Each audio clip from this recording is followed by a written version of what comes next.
My brother accused me of abandoning our mother while her calendar was lying open between us. He didn't say it quietly either. You left her here alone, Rachel. 4 days. Right when she needed you.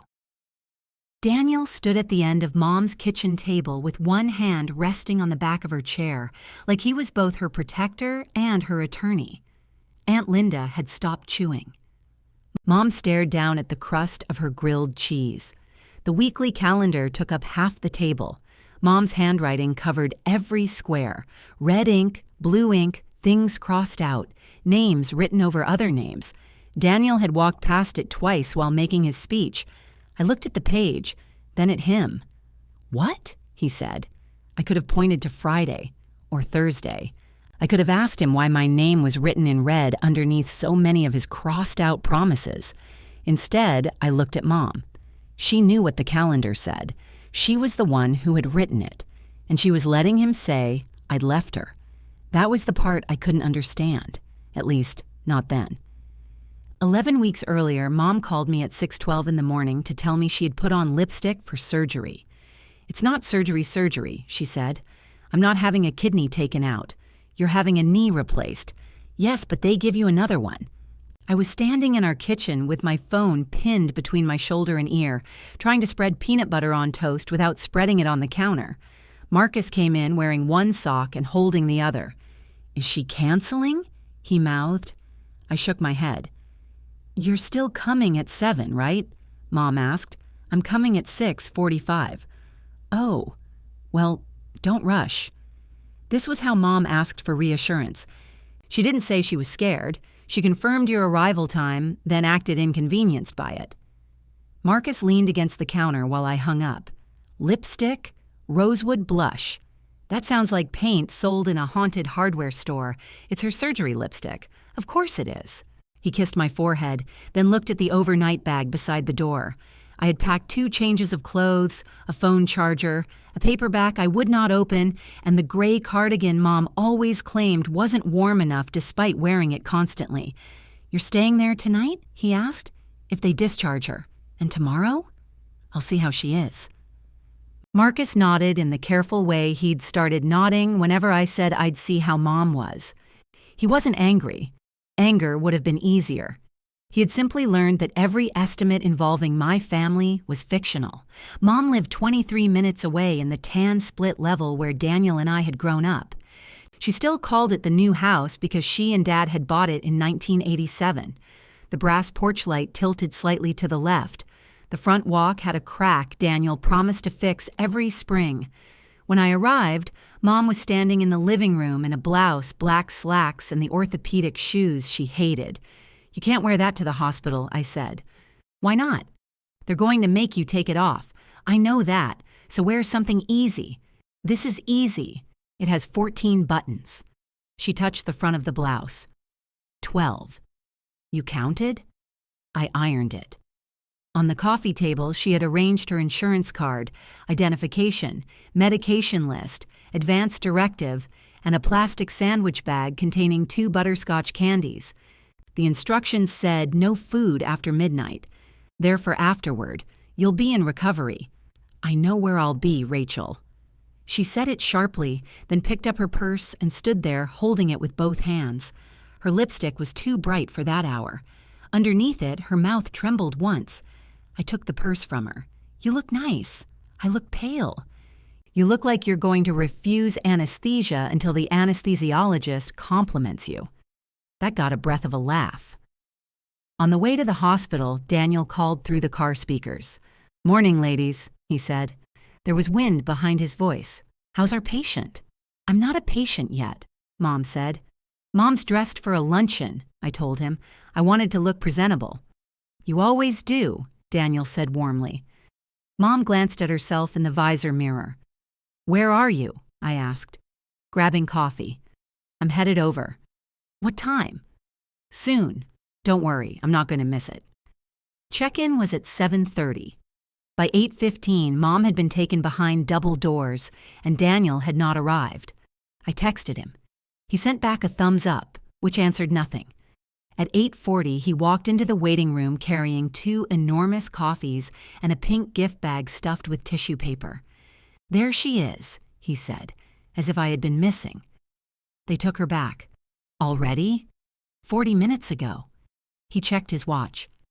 Daniel was 47, 4 years older than me, with thick silver beginning at his temples in a way that made strangers trust him. He could wear a quarter-zip sweater and look like he had opinions about interest rates. That morning, he smelled faintly of cedar cologne and cold air. "I thought the actual procedure was at 9, he said. "It is. They prep people first. I know that." I accepted the coffee he handed me. It had whipped cream on top. "This is not coffee. You drink mochas. Not with a mountain on them. You can say thank you. Thank you for my breakfast sundae." He dropped into the chair beside me and put the gift bag between his shoes. What did she say? That she wasn't a patient until they put the bracelet on. He smiled. Sounds like Mom. It was annoying how quickly he could make me feel companionable. With Daniel, resentment never stayed in a clean shape. He could be selfish, then remember the exact joke you needed.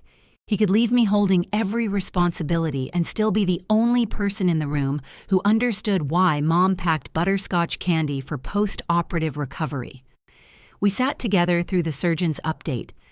Everything had gone well. Mom would spend several hours in recovery, and if she met the physical therapist's requirements, she could go home that evening. Daniel listened intently, asked 2 good questions, and wrote nothing down. I wrote everything down. When we were allowed to see her, Mom looked smaller in the hospital bed. Her lipstick was gone. Her hair had flattened on one side, and clear tubing looped beneath her nose. Daniel reached her first. "Hey, beautiful." She opened her eyes. "You missed the good lipstick. I saw it in a picture." "What picture?" "Rachel sent me one." I had not. He winked at me over the bed, and Mom smiled. For the next hour, Daniel was wonderful. He adjusted her blanket without being asked. He charmed the nurse into finding another cup of ice. When Mom said she felt sick, he held the basin and rubbed her shoulder while I stood there uselessly clutching the discharge folder. Then his phone buzzed. He looked at the screen and sighed. "I've got to take this." "Of course," Mom murmured. He stepped into the hall. 10 minutes later, he came back with his keys in his hand. "Minor disaster," he said. "Nothing I can't fix." I looked at the clock. "They're discharging her around 6. I'll circle back." "Tonight?" "Yeah, absolutely." Mom reached for his hand. "Go, don't lose business over me. I'm not losing anything." He bent and kissed her forehead. "I'll bring dinner." "You don't have to." "I'm bringing your favorite." After he left, Mom watched the doorway for several seconds. "What disaster?" she asked me. He didn't say. He has a lot on his plate. So does every dishwasher in America. She gave me a look. "Don't start." I said one sentence. "You said it in a tone." Mom's physical therapist arrived before we could argue about my tone. By 6:30, I had helped Mom into loose sweatpants, collected her prescriptions, signed 3 forms, listened to instructions about swelling and fever, and guided her into my car while she insisted I was pulling her arm off. Daniel texted at 6:47. "Can't make it back. Rain check on dinner. Tell Mom I love her." I did not tell Mom until we were halfway home. "He got tied up," I said. "With work?" He didn't specify. He wouldn't cancel unless he had to. The sky had turned the color of dirty wool. Mom leaned her head against the window, holding the seatbelt away from her body, as though it had personally offended her. "I made soup," I said. "Marcus put it in containers." "That was nice of him. We also have chicken." "I'm not very hungry." "Then soup. I'll see." At the house, Paula from next door had left a foil-covered plate on the porch with a note taped to it. "Welcome home, Joan." The exclamation point was topped with a tiny heart. Mom frowned at the plate. "That'll be lasagna. You like lasagna, not hers. You haven't tried it. She puts cottage cheese in it." I got Mom settled into the recliner, tucked the gray cardigan around her shoulders, arranged the ice machine, and set alarms on my phone for her medications. By 9, she had rejected the soup, eaten half of Paula's lasagna, and declared it surprisingly decent. At 10:30, I found her trying to stand without the walker. "What are you doing?" "I have to go to the bathroom. That's why you call me." "I did call you." "You said, 'Rachel?'" "Once." "How many times should I say your name? Until I answer?" She gripped the walker. I steadied her elbow. "I don't need to be handled," she said. "Then stop trying to fall when I'm looking right at you." Her face tightened. For one ugly second, I thought she might cry. Instead, she said, "Your father would have hated this." Dad had been gone 6 years. Mom used him selectively now. Sometimes he was an audience, sometimes an argument, sometimes a witness she could summon because dead people never contradicted her. "He would have made jokes until you threatened to hit him with the walker," I said. That softened her. "He would have called me Hop-Along. He absolutely would have." Once she was back in the recliner, I covered her legs and turned off the lamp. She caught my wrist before I could move away. "I'm glad you're here," she said. Her hand felt dry and surprisingly strong. "I know." "No, I mean it. I know, Mom." She released me, embarrassed by her own sincerity. "Daniel will probably come tomorrow." "Probably." "You don't have to say it like that." I slept on the couch in my clothes. At 5:12 the next morning, Mom dropped the metal water bottle I had placed beside her chair. It hit the hardwood with a bang that brought me upright before I understood where I was. "Sorry," she whispered. I found her sitting in the dark with tears on her face. The pain medication had worn off. Her leg hurt.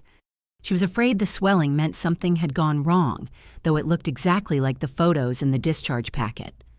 I replaced the ice, checked her temperature, gave her the medication, and sat on the floor beside the recliner until her breathing slowed. "You won't tell Daniel I cried?" "No, he worries." I looked down at the dark circles left by the water bottle on the floor. "Okay," I said. Daniel arrived at 11 carrying sunflowers and a chrome grab bar he'd bought for the downstairs bathroom. "Your favorite son is here," he announced. Mom brightened so fast it was almost impressive. "There he is." He installed the grab bar crook, drilled one extra hole in the wall, and left plaster dust in the sink. Mom praised him 4 times. When Aunt Linda called, Mom told her Daniel was taking care of the safety modifications. I was on my knees wiping white dust off the baseboard. That afternoon, after Daniel left, I found Mom trying to remember whether physical therapy was Thursday at 1 or Friday at 11. Her discharge papers were spread across the kitchen table among prescription bottles, unopened mail, and the remains of the sunflower's plastic wrapping. "We need one place for everything," I said. "I have a calendar." She pointed to a drawer. Inside was a thick pad of weekly planning sheets she had ordered from a catalog. Each page had 7 large boxes and a narrow column for notes. I set it in the middle of the table. "Okay," I said. "Green for appointments, black for medication changes and meals, red for me." Mom handed me a blue pen, and blue for Daniel. I wrote his name on Thursday evening because he had promised to bring dinner. Then Mom watched me write my own name on Wednesday, Thursday afternoon, Friday morning, Friday evening, and Saturday. "You're very organized," she said. It sounded like praise. Back then, I took it as praise. Thursday evening, Daniel's name sat in a clean blue rectangle beside the words, "Dinner, 6 o'clock." At 5:23, he texted me. "Running behind. Can you get her something? I'll still swing by." I was at the grocery store buying my own food for the first time that week. I had a package of salmon in my cart, asparagus, and a lemon Marcus would later accuse me of buying solely to make the other groceries look more ambitious. "How far behind?" I wrote. His answer came while I was staring at 2 brands of cottage cheese, wondering which one Paula had corrupted the lasagna with. Hard to say. "Don't wait on me," I called him. "Hey," he answered cheerfully. "What's up? What does 'don't wait on me' mean?" "It means feed Mom if she's hungry. You said you were bringing dinner, and I planned to." "Daniel." "What?" Something came up.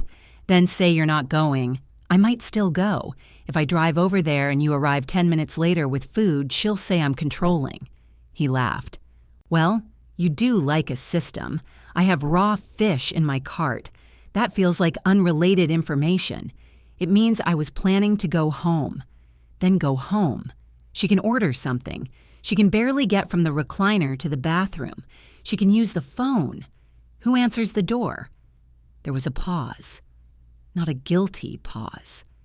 Daniel was doing logistics for the first time. Paula? He suggested.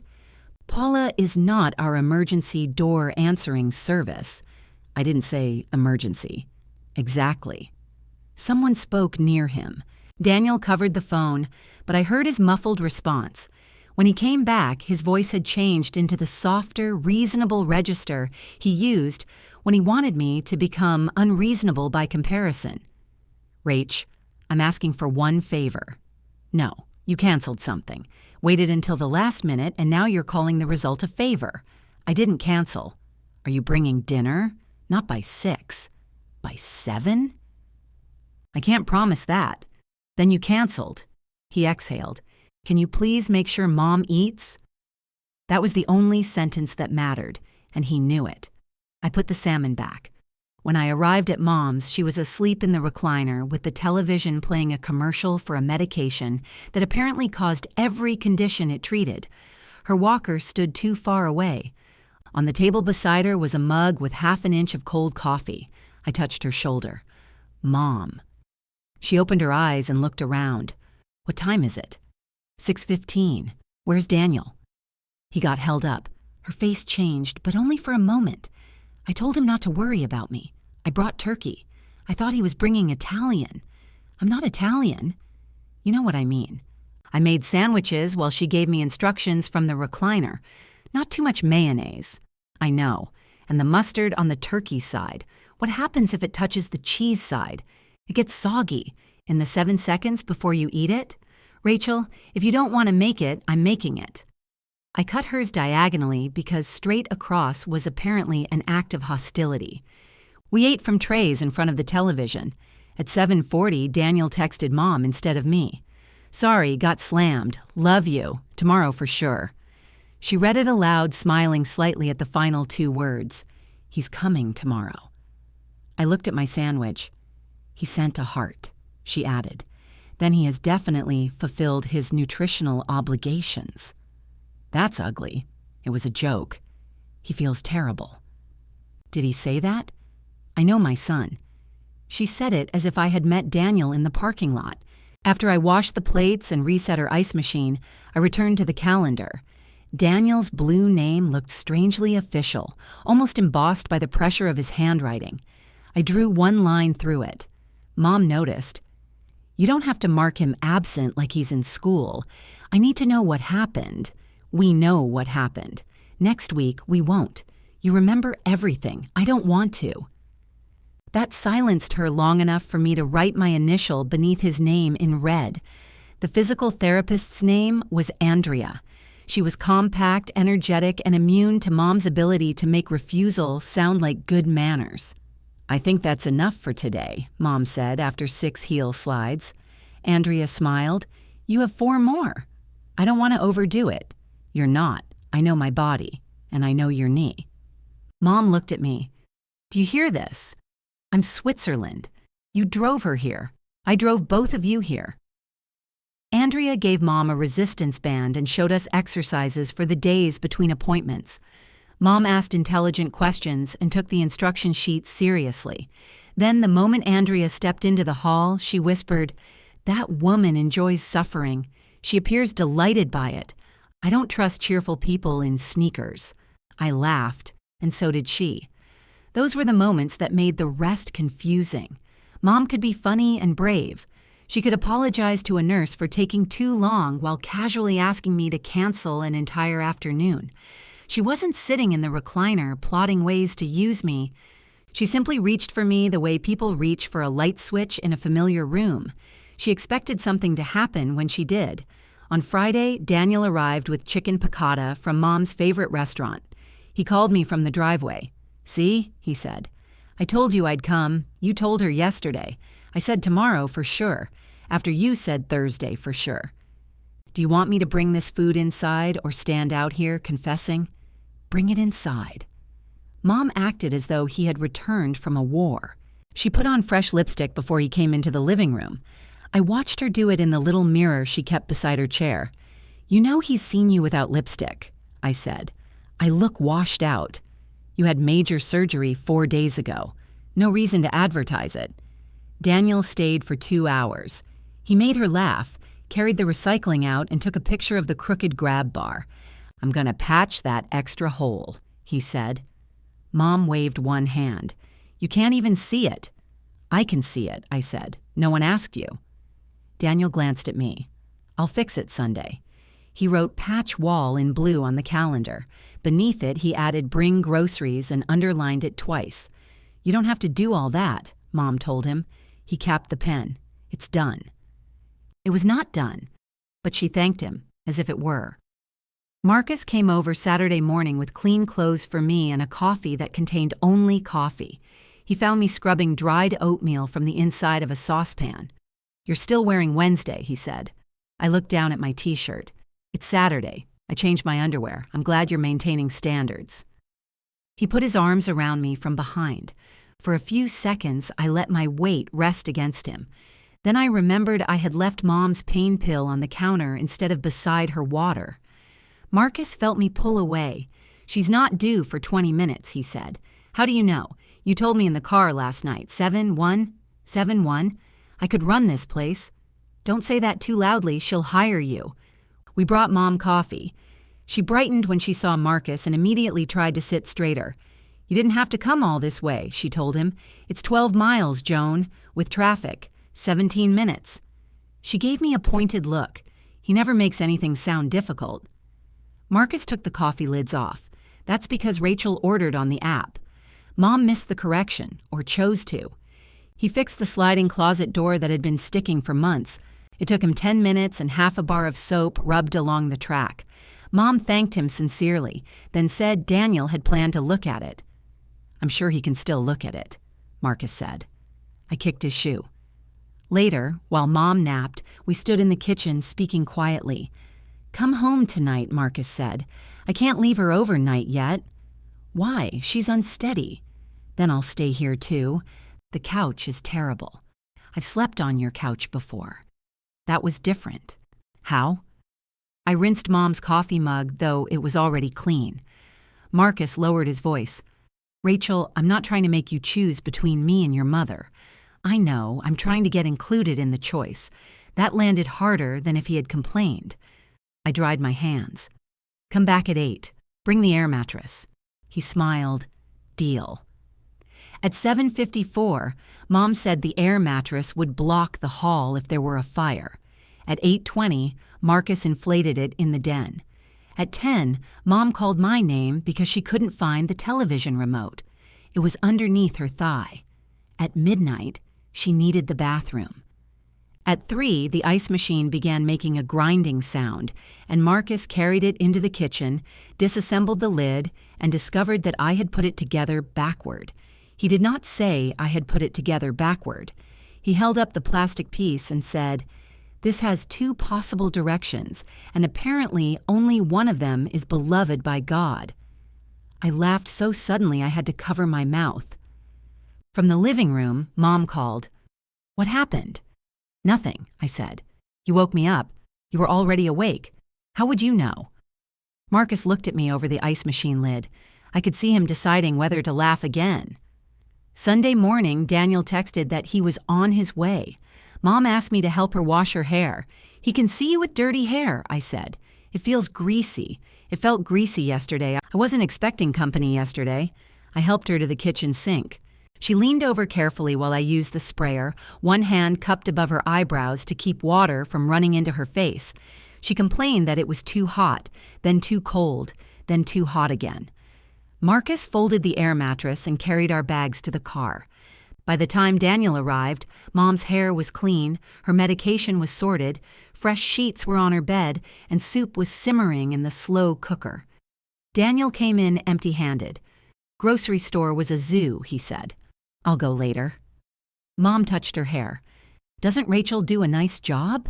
He kissed her cheek. She missed a spot. I turned to look at him. He grinned and I almost smiled because that was the trap with Daniel. He could make a joke out of the exact thing you wanted to accuse him of. "Where's Marcus?" he asked. "Taking our stuff home? You stayed here again?" "Yes." "You've got to let Mom breathe." Mom laughed. It wasn't a mean laugh. That somehow made it worse. Daniel sat beside her and began describing a restaurant he wanted to take her to when she was walking normally. I went into the kitchen, lifted the calendar from beneath a pile of mail, and turned to Sunday. Patch wall, bring groceries. Both in blue. Both underlined. From the living room, Mom laughed again at something Daniel said. I drew a thin line through the groceries, then through the wall. Beneath them, in red, I wrote my initial. I told myself I was only keeping the calendar accurate. Accuracy became its own kind of housekeeping. Every morning I checked the calendar while Mom drank coffee. If she took half a pain pill instead of a whole one, I wrote it down. If Andrea moved physical therapy from 1 to 2:30, I changed the green ink. When Paula brought over meatloaf, I added Paula, dinner in black because otherwise Mom would discover it 3 days later behind the orange juice and blame me for wasting food. Daniel continued writing in blue.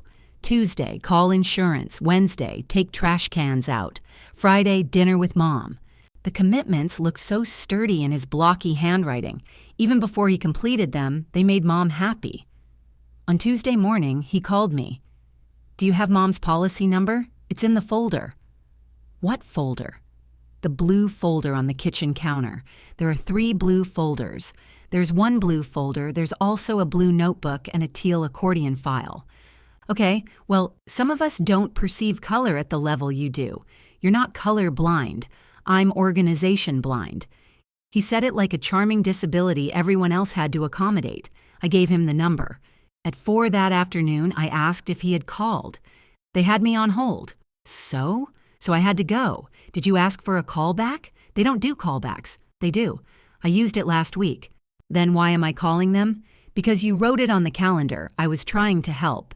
That was Daniel's favorite defense. He was always trying to help, which apparently deserved more credit than helping. I made the call Wednesday morning while sitting in my car outside Mom's physical therapy office. The insurance representative fixed the billing code in 6 minutes.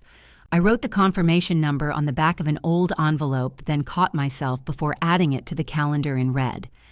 I left Daniel's blue promise untouched for exactly 1 day.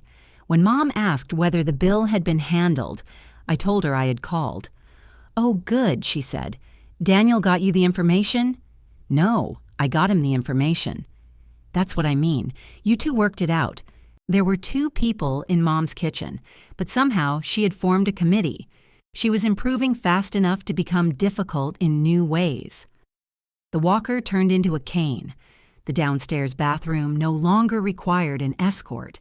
She could stand long enough to make toast, though she left the butter on the counter and accused it of melting too quickly.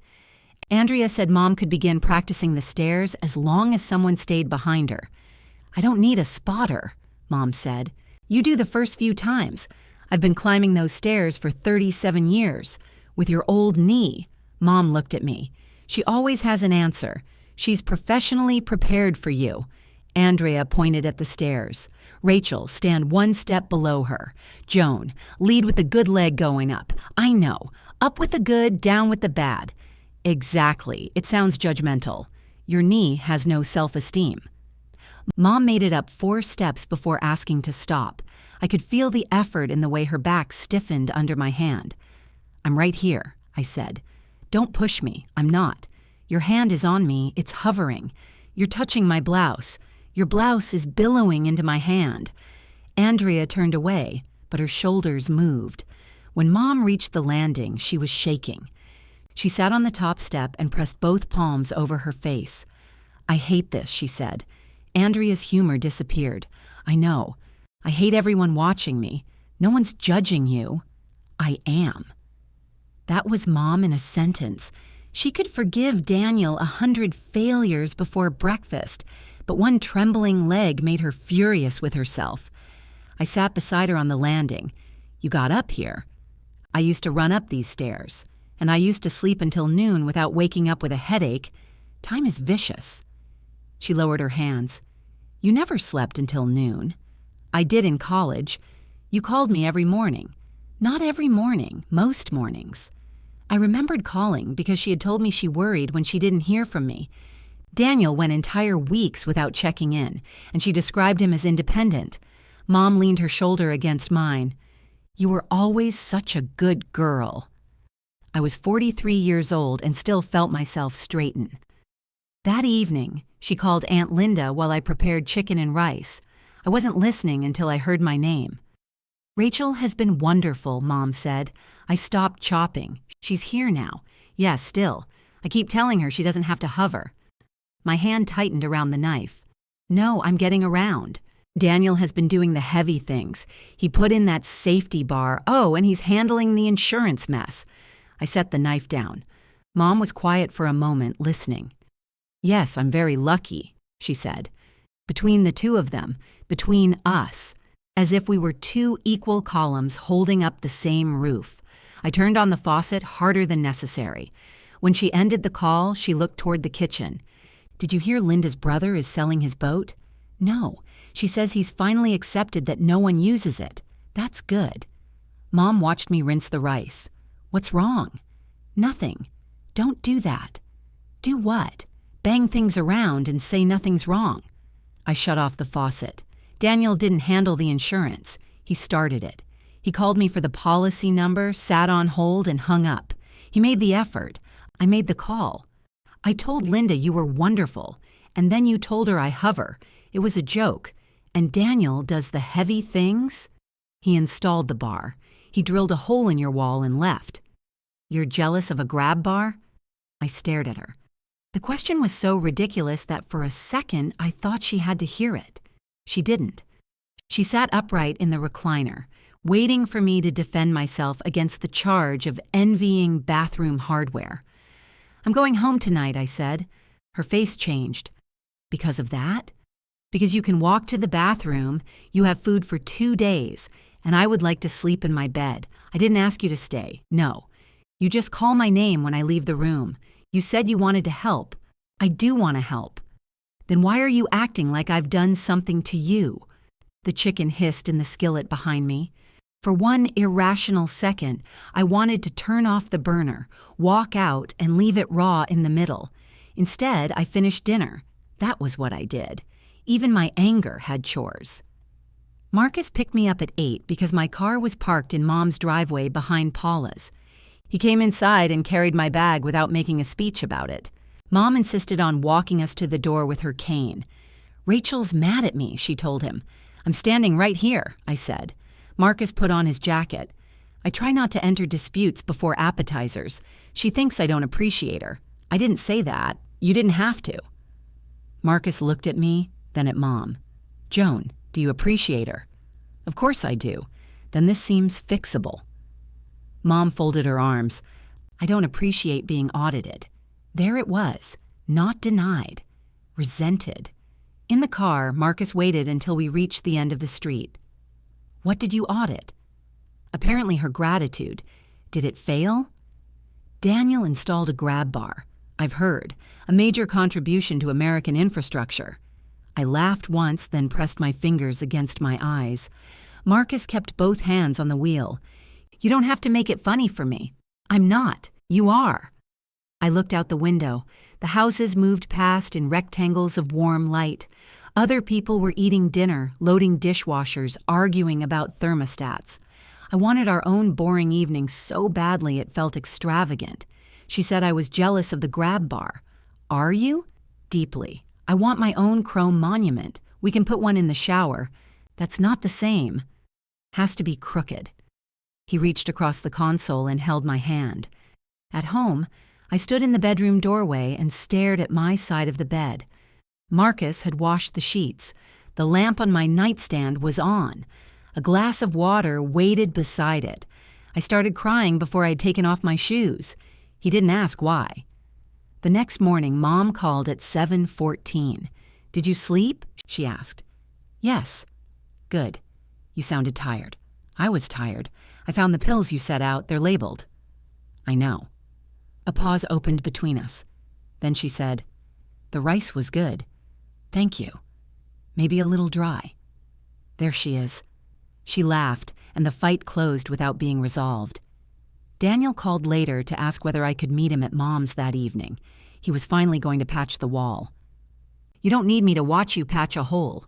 I need to know where she keeps the spackle. She doesn't keep spackle. Dad did. Dad's spackle is probably a brick by now. Can you just come?" "Why?" Another pause. Shorter than his logistical pause. This one was embarrassment. "I don't know how to match the paint.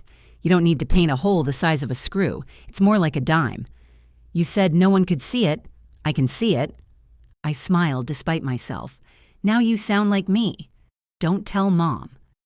I went.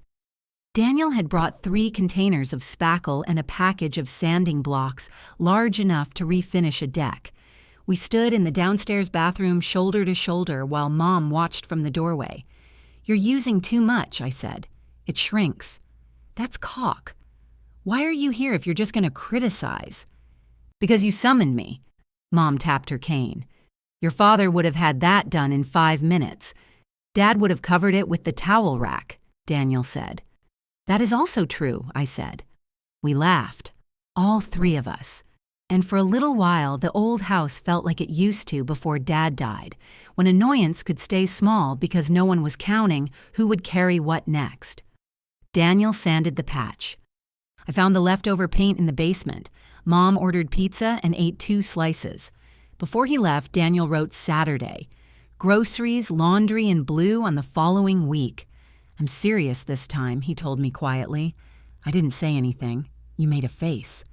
"This is just my face." He squeezed my shoulder.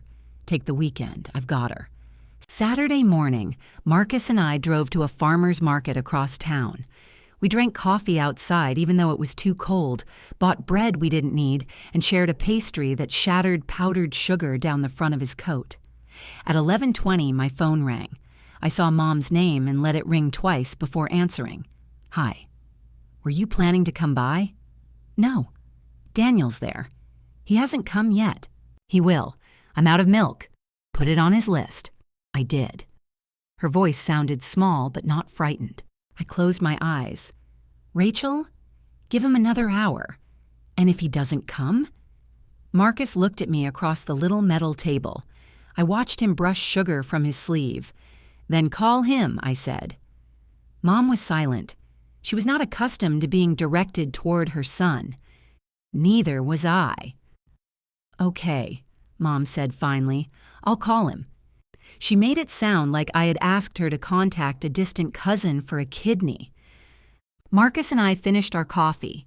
We walked through rows of apples, candles, hand-thrown mugs, and knitted hats with pom-poms large enough to affect balance. I bought Mom a loaf of soft cinnamon bread, then felt irritated with myself for buying it. At 12:14, she called again. "He says he's on his way." "Good. He was picking up some things for the house. Then you'll have milk." "I don't understand why you're being short with me. I'm not trying to be. He said you told him 1 o'clock. I didn't tell him any time. He wrote Saturday on the calendar. Well, Saturday has a lot of hours in it. That was technically true, which made it worse. "Do you need anything right now?" I asked. "No." "Are you in pain?" "No." "Do you feel unsafe?" "I never said I was unsafe." "Then wait for Daniel." "I am waiting." Marcus pretended to study a display of honey while I ended the call. The vendor, a bearded man in a canvas apron, offered him a sample of something labeled fireweed. "I'm good," Marcus said. "You sure?" the man asked. "It's got a clean finish." Marcus looked at me. "I'm currently experiencing a complicated finish." The honey man nodded as though this happened often. We drove home instead of to Mom's. That felt like a decision large enough to require a permit. At 1:30, I put the cinnamon bread on our counter. At 1:40, I moved it to the pantry so I wouldn't see it. At 2:10, I checked my phone. Nothing. "You can call," Marcus said from the couch. "I don't want to. That's different from not being allowed." "I know." At 2:27, Daniel sent a photo to the family group chat. Mom sat at the kitchen table with her cane propped beside her and 6 grocery bags spread in front of her. Daniel was leaning into the frame, grinning. The carton of milk in the foreground was skim. Mom drank 2%. Beneath the picture, he wrote, "Crisis averted."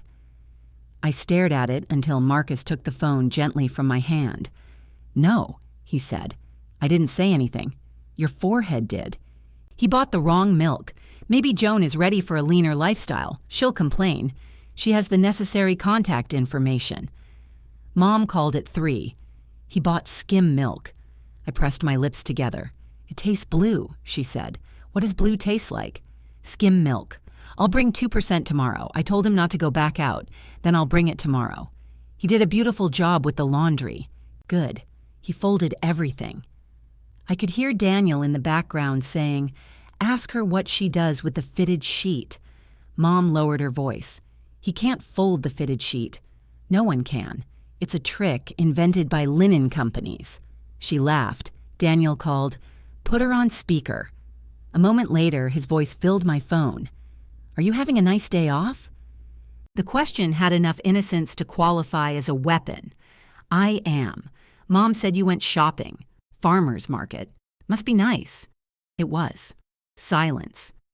Daniel had expected either guilt or a defense. I gave him neither. Then he said, "Look, next time, just tell me what time you need me here. I don't need you there. Mom does." "You know what I mean, I actually don't." "You wrote Saturday. She expected you in the morning. I had errands. So, right afternoon. I didn't realize she'd wake up at dawn and start monitoring the driveway." Mom said, "I did not monitor the driveway." "You called me at 11:20, I reminded her. "That isn't dawn." Daniel sighed. "Can we not turn a carton of milk into a federal inquiry?" "No inquiry. I'm glad you went." "You don't sound glad." "I'm at home, Daniel." "I am extremely glad." Marcus applauded silently from the couch. The following afternoon, Mom recounted Daniel's visit to Aunt Linda over coffee. Linda was Dad's older sister, 68, silver-haired, and so direct that Mom frequently called her rude after seeking her opinion. "He did the laundry?" Linda asked. "All of it." "Did he clean the bathroom?" "He did laundry. That wasn't my question." Mom stirred sugar into her coffee. "Rachel takes care of the bathroom." Linda looked at me. "Still, I enjoy grout." "She doesn't mind," Mom said. I was standing at the sink rinsing cups from before Linda arrived. I turned around. "How would you know?" Mom blinked. "Know what? That I don't mind. You've never complained about cleaning. I am complaining right now." Linda took a sip of coffee and looked pleased to be present for something. Mom's mouth tightened. "Then don't do it." "All right. I mean it." "Okay. You don't have to say okay in that way." Linda placed her cup carefully in its saucer. "Joan, what way should she say it?"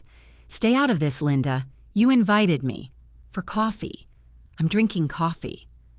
I hid a smile by turning back to the sink. Mom pointed at my back. "See? Now she thinks this is funny. I think Linda's funny. No one has ever made that mistake," Linda said. Mom's recovery accelerated over the next 2 weeks. She graduated from home visits with Andrea to outpatient therapy twice a week. She could shower without help as long as someone remained in the house. She began sleeping upstairs again and immediately complained that I had put her winter pajamas in the wrong drawer. I spent more nights at home. Mom no longer needed me there, but she kept finding reasons that made leaving feel premature. The porch bulb flickered. Her television lost the Weather Channel. She couldn't bend low enough to reach the good saucepan. The upstairs clock had stopped, and she found the silence strange. Each problem was real. None was urgent. Together they formed a rope. Daniel continued to visit in bursts. He would show up with takeout and enough energy to transform the evening. Then he would vanish for 4 days, answering Mom's calls with affectionate texts and mine with thumbs-up symbols. The calendar documented all of it without opinion. D, trash, crossed out. R, trash, beneath it. D, drive to therapy, crossed out. R, therapy, beneath it. D, dinner, changed in Mom's handwriting to called. Apparently a phone call was a form of dinner now. One Thursday, I arrived after work and found Mom in the kitchen cutting coupons. "You missed therapy," she said. "No, I didn't. You got here after 5. Therapy was at 2. Paula took you." "I know. I'm saying you missed it." I put my bag on the chair. "Did something happen?" "No." Andrea increased my repetitions. "Good. You usually come," Paula offered. I like Paula. I just don't need the entire neighborhood involved in my health. The entire neighborhood is Paula. She talks. So do you. That's different. She clipped 50 cents off detergent and placed the coupon in a pile. "Daniel said he might come tonight. Is he on the calendar? He shouldn't need an appointment to see his mother. Neither should I. You're always here." The words came out fondly. That was the trouble. She meant them as love. I opened the refrigerator. Containers of food filled 2 shelves, each labeled with a date. Paula's meatloaf was gone. 2 slices of Daniel's restaurant chicken had been pushed behind a jar of pickles and forgotten. "Are you eating?" I asked. "Yes." "What did you have for lunch?" "Toast." "That isn't lunch." I wasn't hungry. I pulled out soup. "I can heat my own food," she said. "Then why didn't you?" "Because I didn't want soup." "What did you want?" "I don't know." I closed the refrigerator harder than I needed to. Mom's chair scraped the floor. "Go home." "What? You're tired and irritable. Go home. I just got here. I didn't ask you to come. You said I missed therapy. I didn't say you had to make up for it." We stared at each other across the kitchen. The calendar lay near her elbow, opened that week. My red initials appeared 5 times. Daniel's blue appeared twice, one already crossed out. Mom looked down at it too.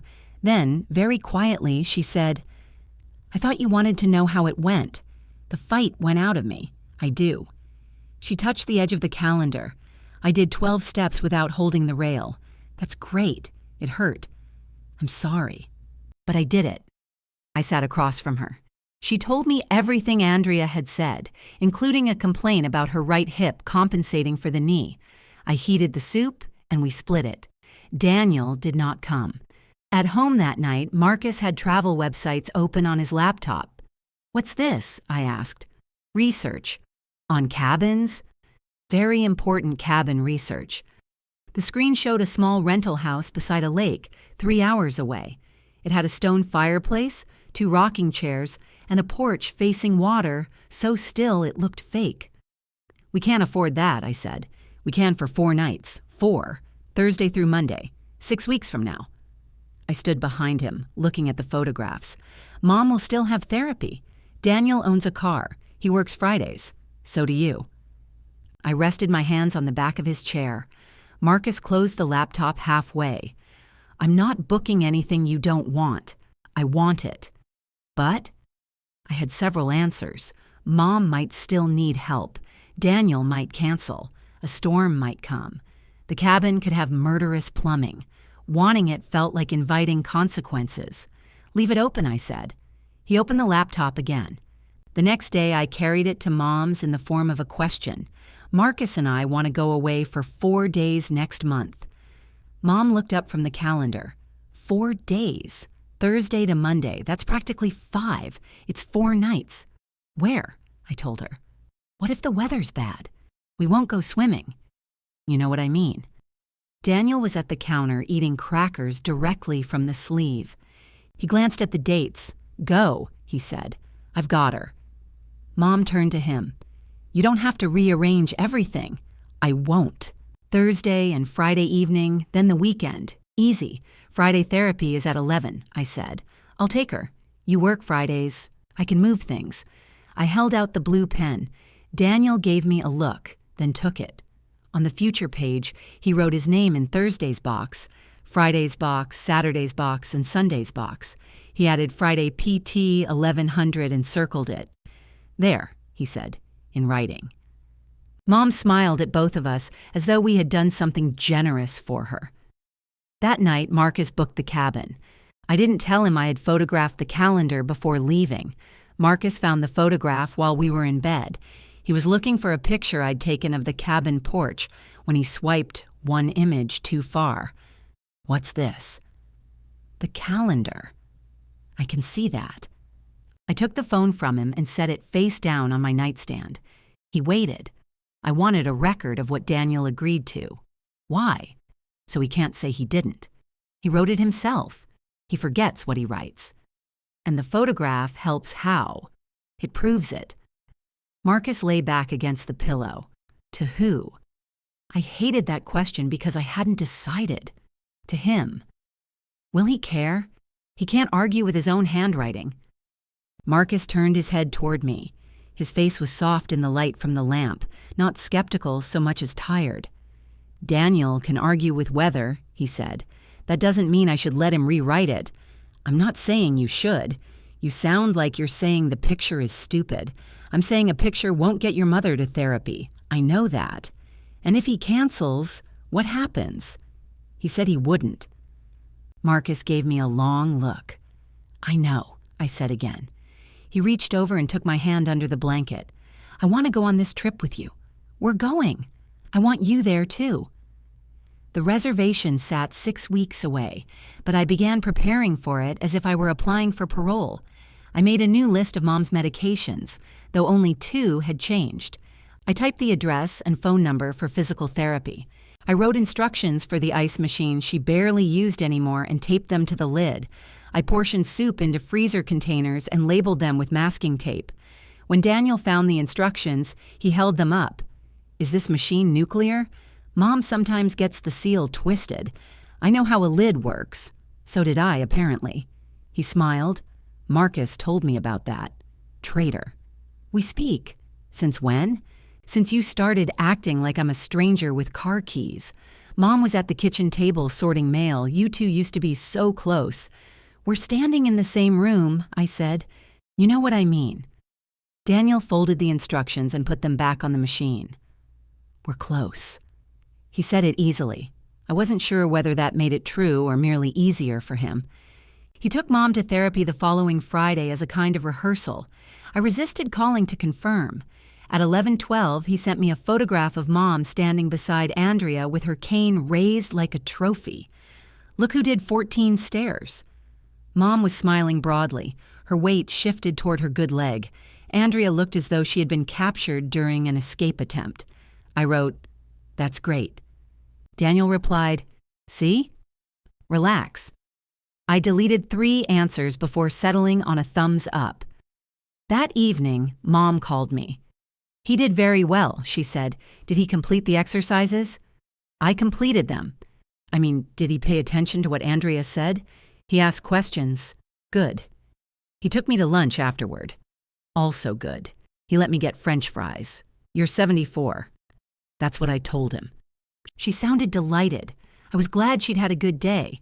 I was also furious that Daniel had completed 1 Friday and turned it into evidence that my concern was a personality defect. Both things sat in me without canceling each other. The next morning, I went to Mom's to change her sheets and found them already in the washing machine. Daniel did it, she said. Daniel came back? He dropped off the leftovers. I opened the dryer. Her clean sheets were inside, twisted into a damp knot. Did he turn this on? He must have. The door isn't closed. He was in a hurry. I shut it and pressed start. Mom watched from the doorway. She was wearing a blue robe and standing without her cane. Look at you. What? You're not using the cane. She looked down as if she had misplaced it accidentally. Only in the house. That's still progress. I'm not helpless. I didn't say you were. You get that expression. What expression? Like you're about to congratulate me for using a fork. I leaned against the dryer. Would you like me to stop noticing? No. All right. She turned away, then stopped. I made banana bread. For me? For Marcus. You can have some.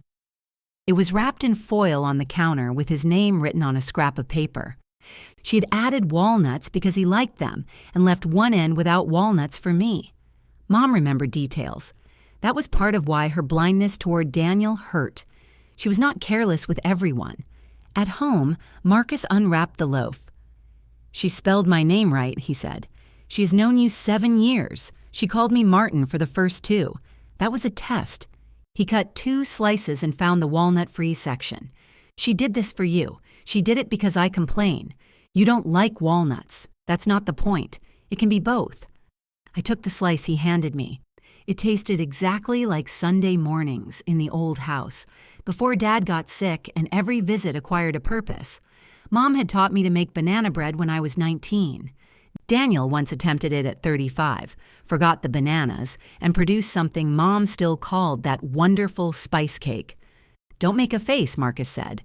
I'm eating bread. You're fighting with bread. On Sunday, Daniel and his wife, Alyssa, came for dinner. Alyssa was tall, practical, and possessed the unnerving ability to let silence remain silent. She never rushed in to rescue Daniel from the consequences of his own sentences. Mom had decided she could cook. This meant she sat at the kitchen table and directed me while I cooked. The potatoes need more salt. They're boiling. You have to salt the water. I salted the water. I didn't see you. I did it before you came in. I was in the living room. Yes. Daniel arrived carrying a bakery pie. Dessert, he announced. Mom looked at the label. Apple, my favorite. Your favorite is coconut cream, I said. Apple is one of my favorites. Alyssa took off her coat. I told him coconut. Daniel kissed her cheek. They were out. They had 6. They looked old. Mom opened the pie box. This is beautiful. It was an attractive pie. I resented it on principle. During dinner, Daniel told us the story of Mom's 14 stares as if he had coached her through months of rehabilitation. He stood behind Andrea, he explained, because he knew Mom needed confidence. I told you I didn't need anybody behind me, Mom said. And what did I say? You said, humor me. It worked. Alyssa looked at me. Didn't Rachel take her the week before? Rachel takes me most weeks, Mom said, but Daniel has a calming effect. My fork stopped against my plate. Daniel missed it. Alyssa did not. I have a sedating effect, he said. That too, Mom replied. Everyone laughed except Alyssa, who reached for her water. After dinner, Daniel volunteered to clear the table. He stacked the dishes badly, put the carving knife on top, and nearly sliced his thumb. I reorganized the stack. He looked at me. I had it.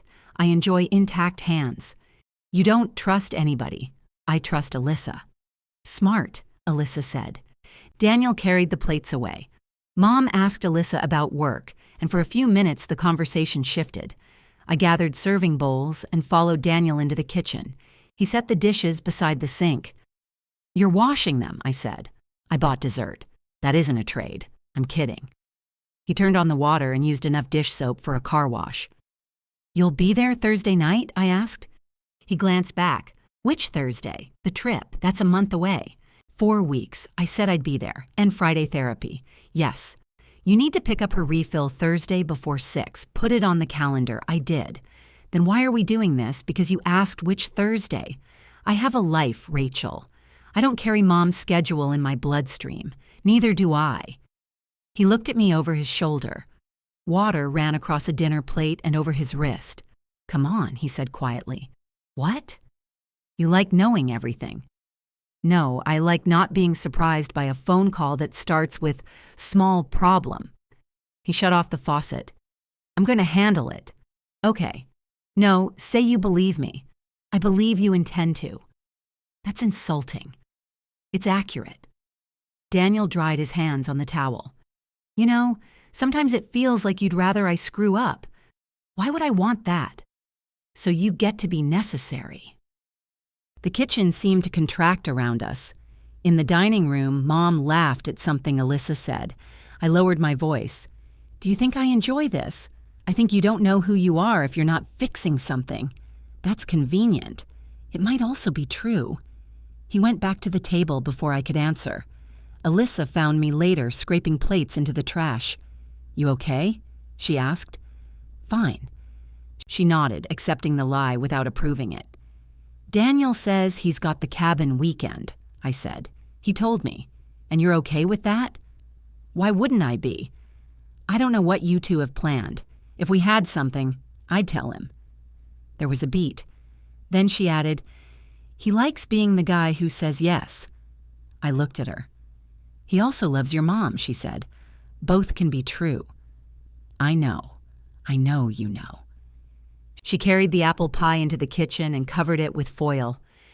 By the time the reservation reminder appeared in my email, Mom was walking without the cane most days. She could make her own meals, shower alone, and ride with Paula without objecting more than usual. Her surgeon had cleared her to drive short distances once she stopped the stronger pain medication, which she had. Still, the calendar kept filling.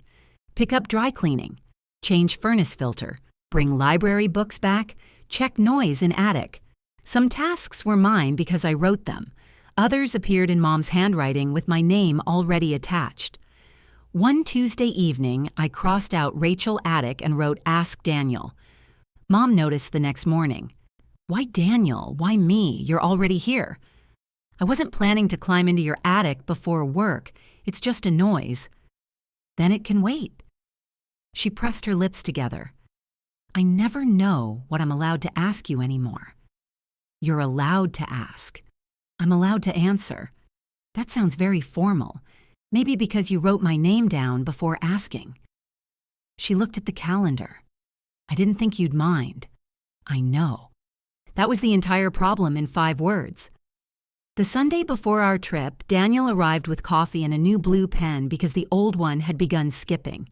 He turned to the coming week and retraced every promise until the letters were dark and thick. Thursday, stay with Mom. Friday, PT, 11 o'clock. Saturday, groceries. Sunday, dinner. He tapped the page. Go to the lake, he said. Turn off your phone. Enjoy your cabin. I promise Mom will survive 4 days without you. Mom smiled, but there was something uncertain in it. After Daniel left, she followed me to the door. If you decide not to go, she said, you won't lose all the money, will you? I put on my coat. We're going, I know. I was only asking. Behind her on the kitchen table, the blue ink was so dark it had bled through to the following week.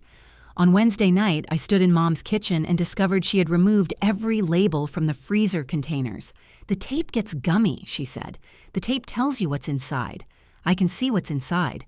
I held up a frosted container. What is this? Soup. What kind? She squinted. Brown. It's either beef barley or turkey chili. I'll know when it's hot. I found a marker and rewrote the labels directly on the lids. Mom sat at the table with the calendar in front of her, pretending to read a catalog while she watched me prepare to leave. You don't need to fill the freezer, she said. I'm not filling it. It's already filled. Daniel said he'll bring food. This is in case he doesn't. He will. I looked over my shoulder. She adjusted the catalog. He wrote it down. The calendar lay open beneath her left hand. Daniel's blue promises had dried almost black where he'd retraced them. I'm just making things easier. You make so much work for yourself. I laughed before I could stop. What? She asked. Nothing. No, what was funny? I closed the freezer. You think I make the work. I think you do things no one asked you to do and then get irritated that you did them. The sentence was close enough to something I feared that I turned around. Are you saying I shouldn't have made food? I'm saying I could survive 4 days without labeled soup. I know you could. You don't act like it. You called because your upstairs clock stopped. It was making a noise before it stopped. Clocks do that. It's called ticking. You know which noise I meant. I leaned against the counter. Mom's knee was still slightly swollen, but she was sitting with both feet flat on the floor. Her cane was upstairs. She had driven herself to Paula's the day before, 1 block away, and returned triumphant because she had backed into the driveway without hitting the trash can.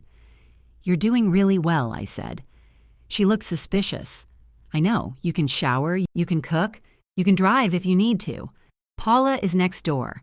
Daniel will be here tomorrow night. Yes. So why are we fighting? I don't know. You started labeling things. I laughed again, and this time she did too. She closed the catalog. I hope you have fun. We will. I mean it, I know. The lake will be cold. We're not going in it. Then what are you going to do? Sit beside it for 4 days? Sometimes we'll sit inside. She shook her head, but she was smiling. Before I left, she gave me a canvas tote containing apples, crackers, 2 bottles of water, and the cinnamon bread I had bought at the farmer's market and forgotten in her pantry. "For the road," she said. "The drive is 3 hours. You could get hungry." At home, Marcus had packed everything except my clothes. A cooler stood by the door. He had put air in the tires, downloaded directions in case we lost service, and bought the expensive coffee I liked but refused to buy for myself. "You're going to make someone a wonderful, anxious mother," I told him. "Don't curse me." I packed 2 sweaters, hiking shoes, jeans, and a dress I had no practical reason to bring. The cabin photographs showed a restaurant nearby with cloth napkins. I wanted to sit across from Marcus in a dress and be a person who had not discussed bowel movements, swelling, or whether skim milk tasted blue. At 9:30, Daniel texted, "All set for tomorrow." "What time are you leaving?" I answered. "Around 10. Have fun. Don't call unless you miss me." I showed Marcus. "He's trying," Marcus said. "He's insufferable. Both can be true. You've been talking to Alyssa. I contain multitudes. I slept badly." At 5, I dreamed Mom was calling from the bottom of the stairs while my phone rang inside a frozen lake. At 6, I checked the weather. At 7, I checked the physical therapy time even though I knew it. At 8, Marcus put my phone in the outside pocket of my bag. "You're not confiscating it," I said. "I'm moving it 6 inches. It has to charge. It's at 98%. What if the cabin has bad outlets? Then we'll churn butter and wait for spring." We left our house at 9:45. The plan was to stop at Mom's for 20 minutes, confirm everything, and be on the highway by 10:30. Daniel called when we were 3 streets away. His name flashed on the dashboard. Marcus looked at me. "Want me to answer?" "No." I pressed the button on the steering wheel. "Good morning," Daniel said. He sounded too energetic. "Where are you?" "On the way to Mom's." "Okay, so?" "Slight complication." Marcus closed his eyes. "What complication?" "Alyssa surprised me for our anniversary." I waited. "She booked a place on the coast, 2 nights. It's this whole package thing, dinner, spa, whatever. When?" "We'd leave tomorrow." "You're staying with Mom tonight. I can do tonight. And therapy tomorrow. That's the problem. That is one of the problems. Alyssa already paid. It's non-refundable." I glanced at Marcus. His jaw had tightened. "What about Saturday and Sunday? We'd be back Sunday afternoon. You wrote that you'd be with her." "I know what I wrote." "Then why did Alyssa book the trip?" "She didn't know." "You didn't tell your wife you'd committed 4 days to Mom?" "It didn't come up. It's been on the calendar for 6 weeks. A calendar Alyssa has never seen." "You have," Daniel sighed. "I'm not saying this is ideal." "What are you saying?" "I'm asking if you can move your trip." I actually laughed. "It's not funny," he said. "No. It's incredibly not funny. You've known about the cabin for a month. Alyssa was trying to surprise me. Our cabin is also paid for. Can you shift the dates?" "Can she? It's an anniversary package? And ours is a cabin." "Mom is still recovering, Rachel." There it was. He laid her between us like a card he had been saving. Marcus stared through the windshield. I tightened both hands on the wheel. Mom has been sleeping alone for 3 weeks, but someone checks on her. Paula checks on her. I check on her. She drove Tuesday, around the block, to Paula's. Exactly. You said she would survive 4 days without me. I thought I'd be there. Then be there. I'm trying to find a solution. No, you found your solution before you called. Don't be dramatic. Are you going on Alyssa's trip? A pause. Yes. Then stop pretending we're deciding. He spoke more quietly. What do you want me to do? Tell my wife her surprise doesn't matter? The question hit a place he didn't know was already bruised. I want you to keep one promise without making me the person who ruins somebody's weekend. Rachel, I have to go. Wait, we need to figure out Mom. I'll figure out Mom. That's what I'm trying to... I ended the call. For half a block, neither Marcus nor I spoke. Then he said, "Turn around." My chest tightened. What? Go home. You want to cancel? No. I want my car. I had forgotten we were driving mine. He looked at me. You are not spending this trip checking the tire pressure because you're mad at your brother. A laugh escaped me. It sounded a little wild. We're already packed. The cooler can move. We'll lose 40 minutes. I booked 4 days of sitting. We can spare 40 minutes. At Mom's, the weekly calendar was on the table beside her coffee. She wore dark slacks, a cream sweater, and lipstick. She had dressed for Daniel's arrival even though it was still morning. You're early, she said. We need to change the schedule. Her eyes dropped immediately to the calendar.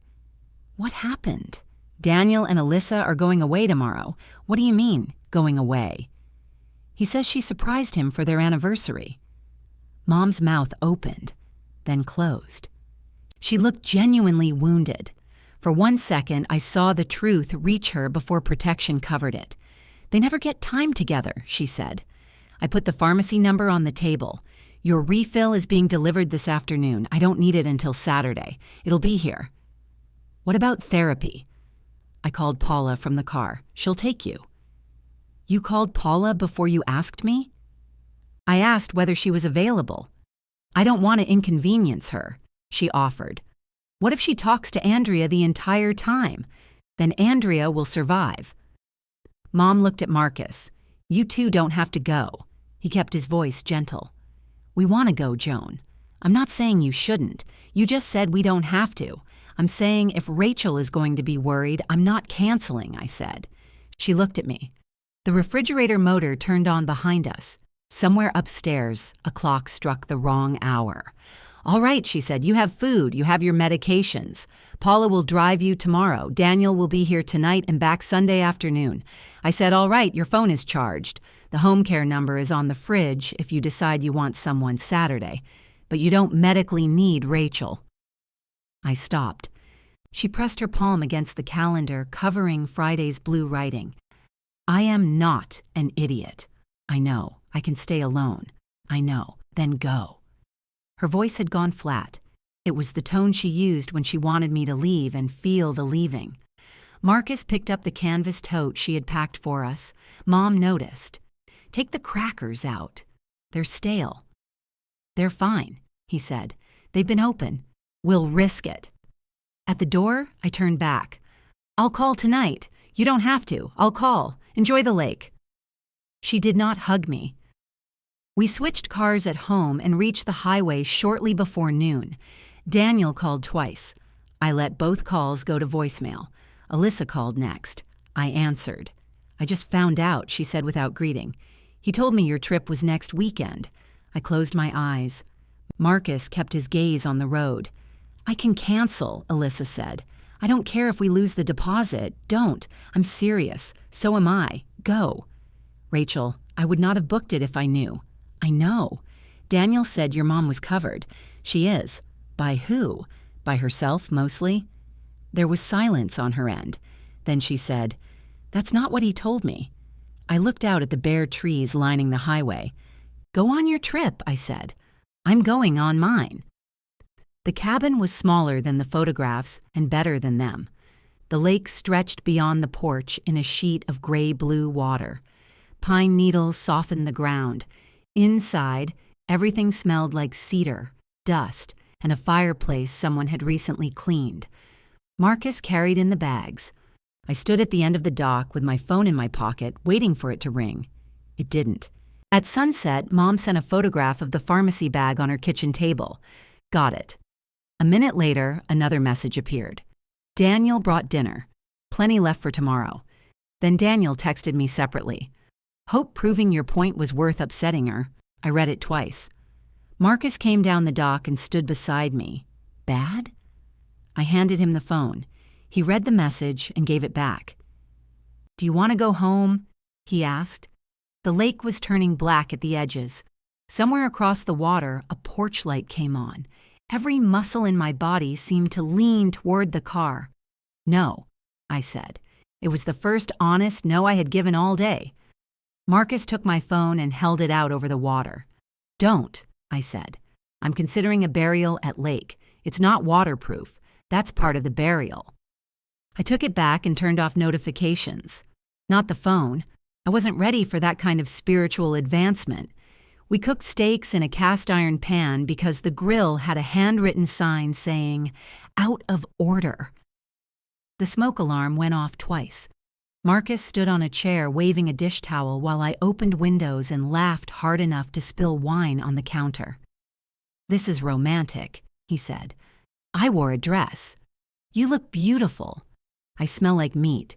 You contain multitudes." We ate beside an open window in our coats.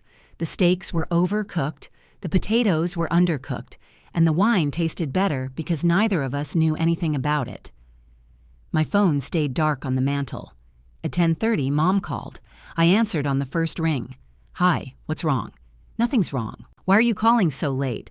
It's 10:30. That's late for you. I was checking whether you arrived. I texted you, I know. I wanted to hear your voice." The simple tenderness in it undid all my preparation.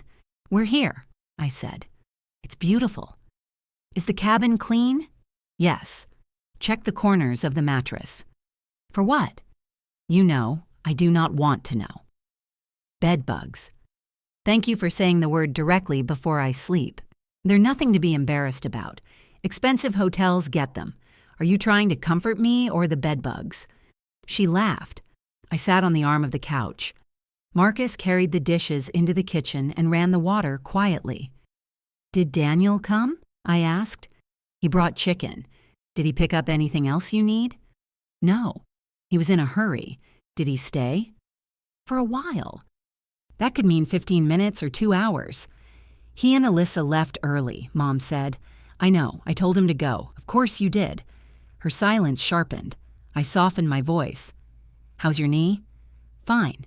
Did the pharmacy bring the correct dosage?" "Yes. Did you take tonight's pill?" "I am capable of reading a bottle." "I know. You keep saying that, but you don't." There was a pause. Then Mom said, "Don't spend the whole weekend worrying about me." "I won't, and don't call first thing. Paula's picking me up at 10:30. "I know. I'll call after therapy." "Okay. Good night, honey." "Good night." She hung up before I could say I loved her. That bothered me for an hour. Marcus came back with 2 cups of tea and found me inspecting the mattress corners with my phone flashlight. "You know she won," he said. "I hate everyone." The next morning, I woke to rain ticking against the windows and no alarm. It was 8:47. I lay still, listening. Marcus slept on his stomach, one hand stretched into the space between us. I could not remember the last time I had woken up before him without needing to be somewhere. My phone was charging across the room. I watched it as if it might begin smoking. At 9:30, I called Mom. She did not answer. At 9:32, I called again. Marcus opened one eye. "You were specifically instructed not to call first thing." "It's not first thing. For us, it is. She should be awake. She's probably ignoring you on principle." At 9:36, Mom texted, "In shower." Then, "You worry too much." I put the phone face down. Marcus patted my side of the bed. "Come back." I did. We stayed there until 10:20, talking about nothing important. The cabin ceiling had exposed beams, and one of them was slightly crooked. Marcus insisted it was structural charm. I said it was a future lawsuit. We argued about whether we would ever want a house with a fireplace and agreed we would, provided someone else cleaned it. At 10:40, my phone rang. "Mom." "I'm dressed," she said. "Paula's late. She's 10 minutes late. She said 10:30. She lives next door. What if she forgot?" "She didn't forget. I don't like being late for Andrea. You have 20 minutes. Parking takes 5. "Mom." "What?" "Call Paula. I don't want to rush her. You'll call me 3 hours away, but you won't call the woman next door? I thought you might have heard from her." "Why would I hear from Paula?" "You arranged it." I sat up. Marcus stared at the ceiling. "Call her," I said. "She's coming up the walk." "Good. She has that big purse. It takes her forever to get anything out of it. Have a good session. I'll call you later." At 11:18, Paula texted a photograph of Mom in the physical therapy waiting room. Delivered. She complained only 4 times. Personal best. I sent back 3 heart symbols. Mom called after lunch. She had done 16 stairs. Andrea had reduced one exercise and added another. Paula had taken her for a turkey club. Everything was fine. Still, each call left a film over the day. Nothing dramatic enough to justify my tension. Just little reminders that the lake was 3 hours from the kitchen table, where I was supposed to be useful. The rain cleared. Marcus and I walked a trail around the water. The ground was soft and littered with pine needles. Halfway around, he took my phone and put it in his backpack. "This feels controlling," I said. "You asked me to carry it. I said my jacket was heavy. Your phone weighs 6 ounces. It's dense." He zipped the pocket. "If it rings, we'll hear it." We didn't. At the cabin, there was one missed call from Daniel. I played the voicemail on speaker. "Hey, just checking whether you talked to Mom. She seemed kind of down last night. I don't know if something happened between you two, but maybe give her a call. We're heading into dinner. Reception might be bad. Okay, bye." Marcus opened the refrigerator. "What?" I asked. I didn't say anything. "You opened that door judgmentally. I'm looking for cheese." He makes everything sound like a concern he discovered. Marcus found the cheese. He is gifted. I called Mom. She was watching a mystery movie and sounded irritated by the interruption. "Daniel said you seemed down. He worries. He left for the coast.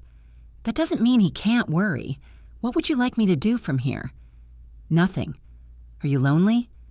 "No." "Are you angry with me?" "No." Mom. The movie music swelled behind her. "I don't see why everything has to become a discussion," she said. "You wanted to go away. You went away. I did, so enjoy it. I am trying." "Well, try harder." She hung up. I stood in the little kitchen holding the phone. Marcus sliced cheese on a wooden board. He did not tell me to ignore her. He did not say she was manipulating me. He just slid a piece toward me. "I think I make it easy for her," I said. "To do what?" "To be angry at me instead of disappointed in him." Marcus ate a piece of cheese. "Probably. You could pretend to consider it. I've had 7 years. I leaned back against the counter. "Do you hate her?" "No. Sometimes I do." "I know, that's terrible. It's temporary." "What if it isn't?" "Then it's information." He capped the knife and faced me. "Rachel, you keep waiting for one of us to tell you which feelings you're allowed to have. I'm not doing it. I don't do that. You asked if I hate her so you could decide whether you're permitted." I looked away. He touched my wrist. "I don't hate Joan. I hate watching you volunteer for something and then act like someone stole you. That hurt because it was partly true. I didn't volunteer for Daniel to cancel. No. I didn't volunteer for her to blame me. No. But you keep trying to earn a verdict from people who benefit from finding you guilty." I pulled my hand away. Marcus let me. We spent the next hour in separate rooms of a cabin that barely had separate rooms. I sat on the porch, wrapped in a blanket.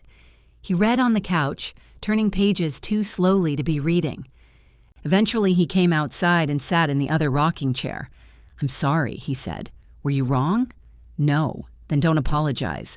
"I'm sorry I said it while holding cheese." I laughed despite myself. "That was an insensitive food," he added. "What food would have been appropriate?"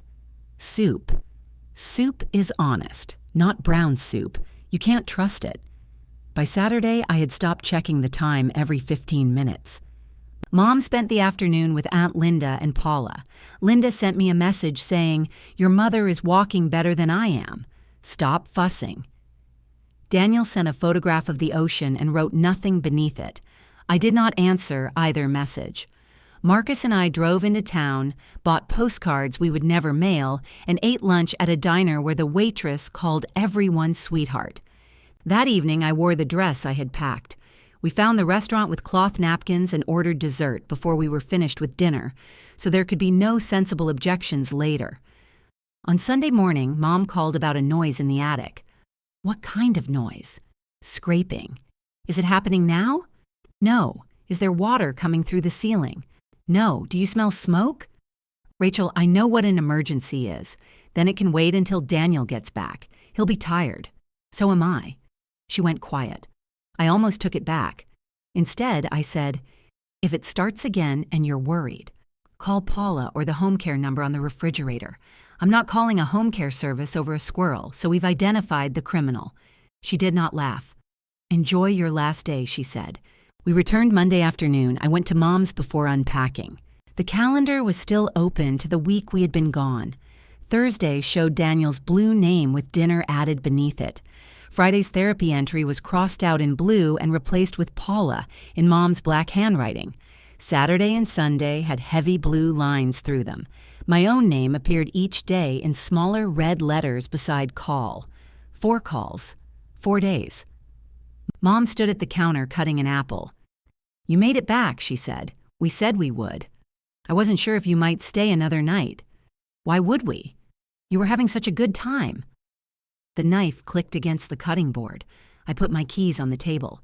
Did something happen while I was gone? No. Then why does this feel like a punishment? She cut the apple in half. Not everything is about you, Rachel, Daniel called that evening. I think we need a family conversation, he said. About what? Mom's care. She doesn't need care. She needs help with some things. She felt abandoned this weekend. I looked across our living room at the half-unpacked bags. By who? Can we not do this on the phone? Sunday. Lunch at Mom's. Linda will be there. Why Linda? Because Mom listens to her. That has not been my experience. Rachel. I heard the warning in his voice, the one that meant I was already becoming the problem. Fine, I said. Sunday. When I arrived, the weekly calendar was already on the table. Aunt Linda had made grilled cheese sandwiches and tomato soup, which told me she expected either bad news or combat. She used too much butter on the bread, and the kitchen smelled warm and childhood-like, in a way that made the whole arrangement feel dishonest. Mom sat in her usual chair. Daniel stood behind her with one hand on the chair back. Linda was already eating. Sit, Mom said. I'm fine. You can't have lunch standing up. I don't know if this is lunch. Linda dipped her sandwich into her soup. It's lunch. I cut the crusts off Jones because apparently we're royalty now. I didn't ask you to. You left them on the plate last time. That doesn't mean I need special treatment. Daniel pulled out the chair across from Mom. Can we just talk? I sat. The calendar lay between us, open to the previous week. 4 red calls, 1 blue dinner, 1 black ride with Paula, 2 blue cancellations. Daniel began with a sigh, meant to suggest he had already tried everything else. I'm worried about how things are going. What things? Mom. Mom looked at her soup.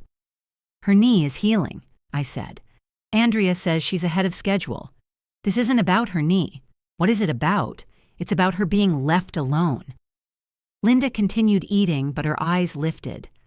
Mom lives alone, I said. You know what I mean. I really don't. Daniel pulled out the chair beside Mom and sat.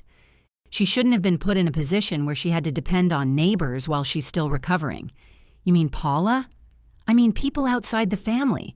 Paula has lived next door for 22 years. She's not responsible for Mom.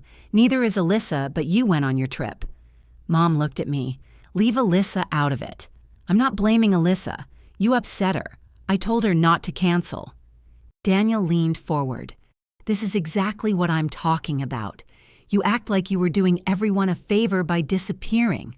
I went away for 4 days. You abandoned Mom. There it was, not implied, not softened. Linda stopped chewing. Daniel kept one hand near Mom's elbow and she stared at the crust of her sandwich as if it required concentration. I looked down at the calendar. Red filled the weeks before the trip. My name, my initials, therapy, groceries, meals. Daniel's blue promises stood out because there were fewer of them. Some had been crossed out so lightly they were almost legible prayers. Others had thick lines through them where Mom had been angry. I touched Friday's square. Who arranged Paula? That's not the point, Daniel said. Who called the pharmacy? No one said you haven't done things. Who made sure she had food? You left containers in a freezer? Yes. Mom needed a person. She had Paula. You know that's not the same, and she had you Thursday for dinner. Then you left. It was my anniversary. It was my first trip with Marcus in over a year. Daniel spread his hands. I'm not saying you shouldn't have a life. Then what are you saying? That Mom has to come first sometimes. Linda put down her sandwich. Sometimes? She said.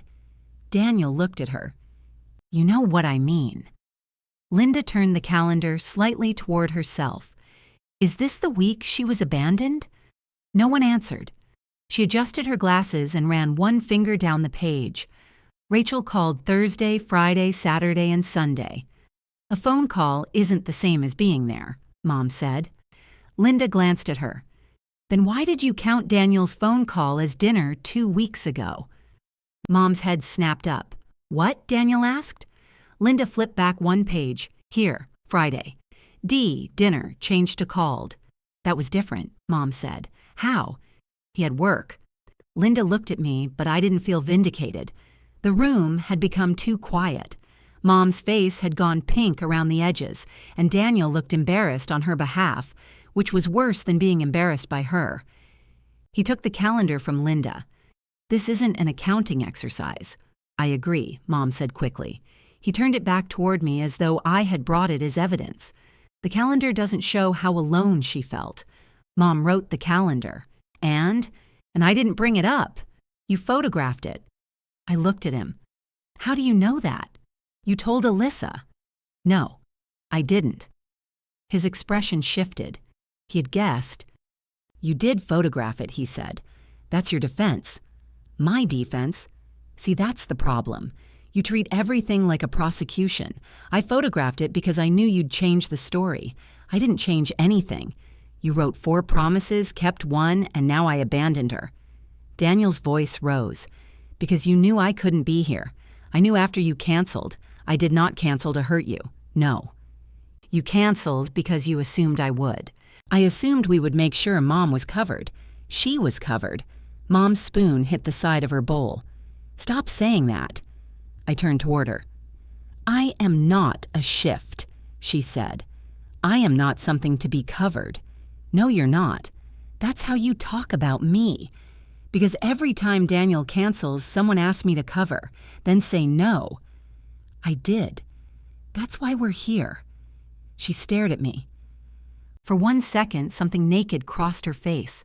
Not anger, exactly. Fear. I had obeyed the words she used when she wanted to believe she wasn't demanding anything. I had said no, and now she couldn't call the demand invisible. Mom pushed her soup away. You knew I didn't want to be alone, she said. You sleep alone every night. That weekend was different. Why? Because you chose to be unavailable. The truth arrived so plainly that even Daniel went still. Mom could tolerate my physical absence. What she could not tolerate was knowing I had chosen something else. I looked at the calendar again. All those red initials had not earned me 4 blank days. They had only taught her what to expect. What would have counted, I asked. What do you mean? What would I have had to do for those 4 days not to erase everything before them? I didn't say they erased anything. Daniel just said I abandoned you and you let him. I'm not responsible for his words. You corrected me for saying skim milk tasted blue. That is not remotely the same. No, it isn't. Linda picked up her soup and carried it to the counter, though she had barely touched it. She moved slowly, giving Mom time to stop the conversation. Mom didn't. Daniel rubbed his forehead. No one is erasing what you've done, Rachel. We appreciate it. But you can't keep score and then use it to justify walking out. I didn't walk out. You went to a lake while Mom was upset. You went to the coast. I was with my wife. I was with Marcus. It was our anniversary. Do you hear yourself? That's not what I meant. It's exactly what you meant. Your marriage is a reason. Mine is a hobby. Marcus and I weren't married, but the distinction wasn't what Daniel had meant either. He knew it. His mouth tightened. Mom said, "Don't drag your relationship into this. My relationship is already in it. Marcus has eaten dinner alone, changed plans, slept on your den floor, fixed your ice machine, driven me here, and waited while I did things everyone assumes don't count because I'm the one doing them. I made him banana bread. I laughed. It came out harsh and surprised. Mom's eyes filled immediately. I'm glad you made him banana bread, I said. He was glad too. But that isn't the point, right? She looked away. Daniel stood. Okay, this has gotten out of hand. No, Linda said from the counter. It has gotten specific. He turned. Whose side are you on? I'm 68 years old. I don't have sides. I have acid reflux and observations. Despite everything, I almost smiled. Linda came back to the table and tapped the calendar.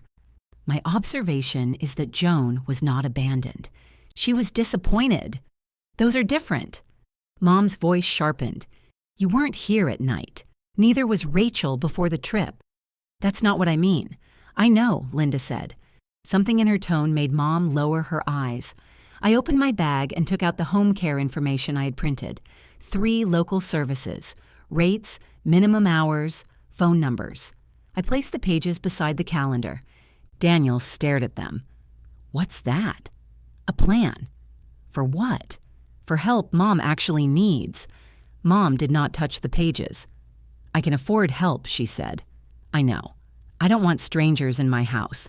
Then don't hire anyone. You're doing well enough to be alone most of the time. And the rest of the time? I'll come Wednesday evenings for dinner. I'll call Sunday. Daniel gave a short laugh. You're assigning your mother office hours. I'm telling her when I can reliably be here. What about therapy? You can take her. Paula can take her if she offers. Mom can use the car service Andrea recommended. I'll help sometimes if she asks and I'm available, but I'm not the automatic answer. Mom's face had gone blank. Until when? She asked. What? This Wednesday arrangement. How long are you punishing me? I'm not punishing you. It certainly feels like it. I'm not doing this to make you feel something. I'm doing it because the old arrangement is hurting me. Daniel folded his arms. Very dramatic. I turned to the blank page for the coming week. The new blue pen rested near Mom's catalog. I ignored it and picked up the red one. In Wednesday's square, I wrote, Rachel, dinner, 6 o'clock. 1 red entry. The rest of the week looked enormous. Mom stared at it. You come more than once a week, she said. I have been. You've always come more than once a week. I know, even before surgery. I know. She said nothing after that. The empty squares were saying it for me. Daniel reached for the calendar. This is ridiculous. Mom, I'll come Monday and Friday. Don't, I said. He looked at me. Don't write it unless you know. I know my schedule. You didn't know your anniversary. Aunt Linda coughed into one hand, but I saw the smile she was hiding. Daniel picked up the blue pen anyway. Monday evening. Friday therapy. Saturday groceries. Mom watched him write, relief returning with each promise. I felt the old reflex rise. Friday traffic would be bad. Daniel forgot the parking validation. He never listened when Andrea explained the exercises. I could go Friday morning and make sure I put the red pen down. Mom's trash cans were visible through the kitchen window, still beside the garage. Who's taking those out tomorrow? She asked. The question was directed at the calendar, not at either of us. Daniel looked at me. I stood and put on my coat. You can ask him, I said. Mom followed me into the hall. Rachel. I turned. She held herself rigid, one hand pressed against the wall. Her knee was fine. I knew because I still watched how she stood. You don't have to leave angry. I'm not leaving angry. What are you leaving? I had no answer that wouldn't sound rehearsed. At the front door, she said, I did miss you. The words caught me. I wanted to cross the hall and hold her. I wanted her to say she was sorry. I wanted to go back into the kitchen, take the calendar, and fill every empty square so she would never look that frightened again. I missed you too, I said. Then I left anyway. Daniel called before I reached home. That was cruel. I kept my eyes on the road. Which part? You humiliated her in front of Linda. You invited Linda to help. She did. You know what Mom is like. She's scared. So am I. Of what? I almost answered. Instead, I said, Wednesday, 6 o'clock. That's when I'll see her. You won't last a week. I hung up. At home, Marcus was sitting at the table with 2 plates of reheated pasta. He looked at my face and stood. I did it, I said. He came around the table. Did what? I wrote down Wednesday. He put his arms around me. I held on to him as if I had survived something brave. Mostly, I felt like I had left my mother standing in a hallway. On Monday morning, I woke at 5:43 and lay in the dark thinking about trash cans. Mom's pickup was Tuesday. The bins had to be rolled to the curb by Monday evening. Daniel had not written it on the calendar. I had not reminded him. At 6:12, I picked up my phone. Marcus opened one eye. Emergency? No. Then why are you holding it like it's delivering a kidney? The trash. He closed his eye again. Remarkable invention.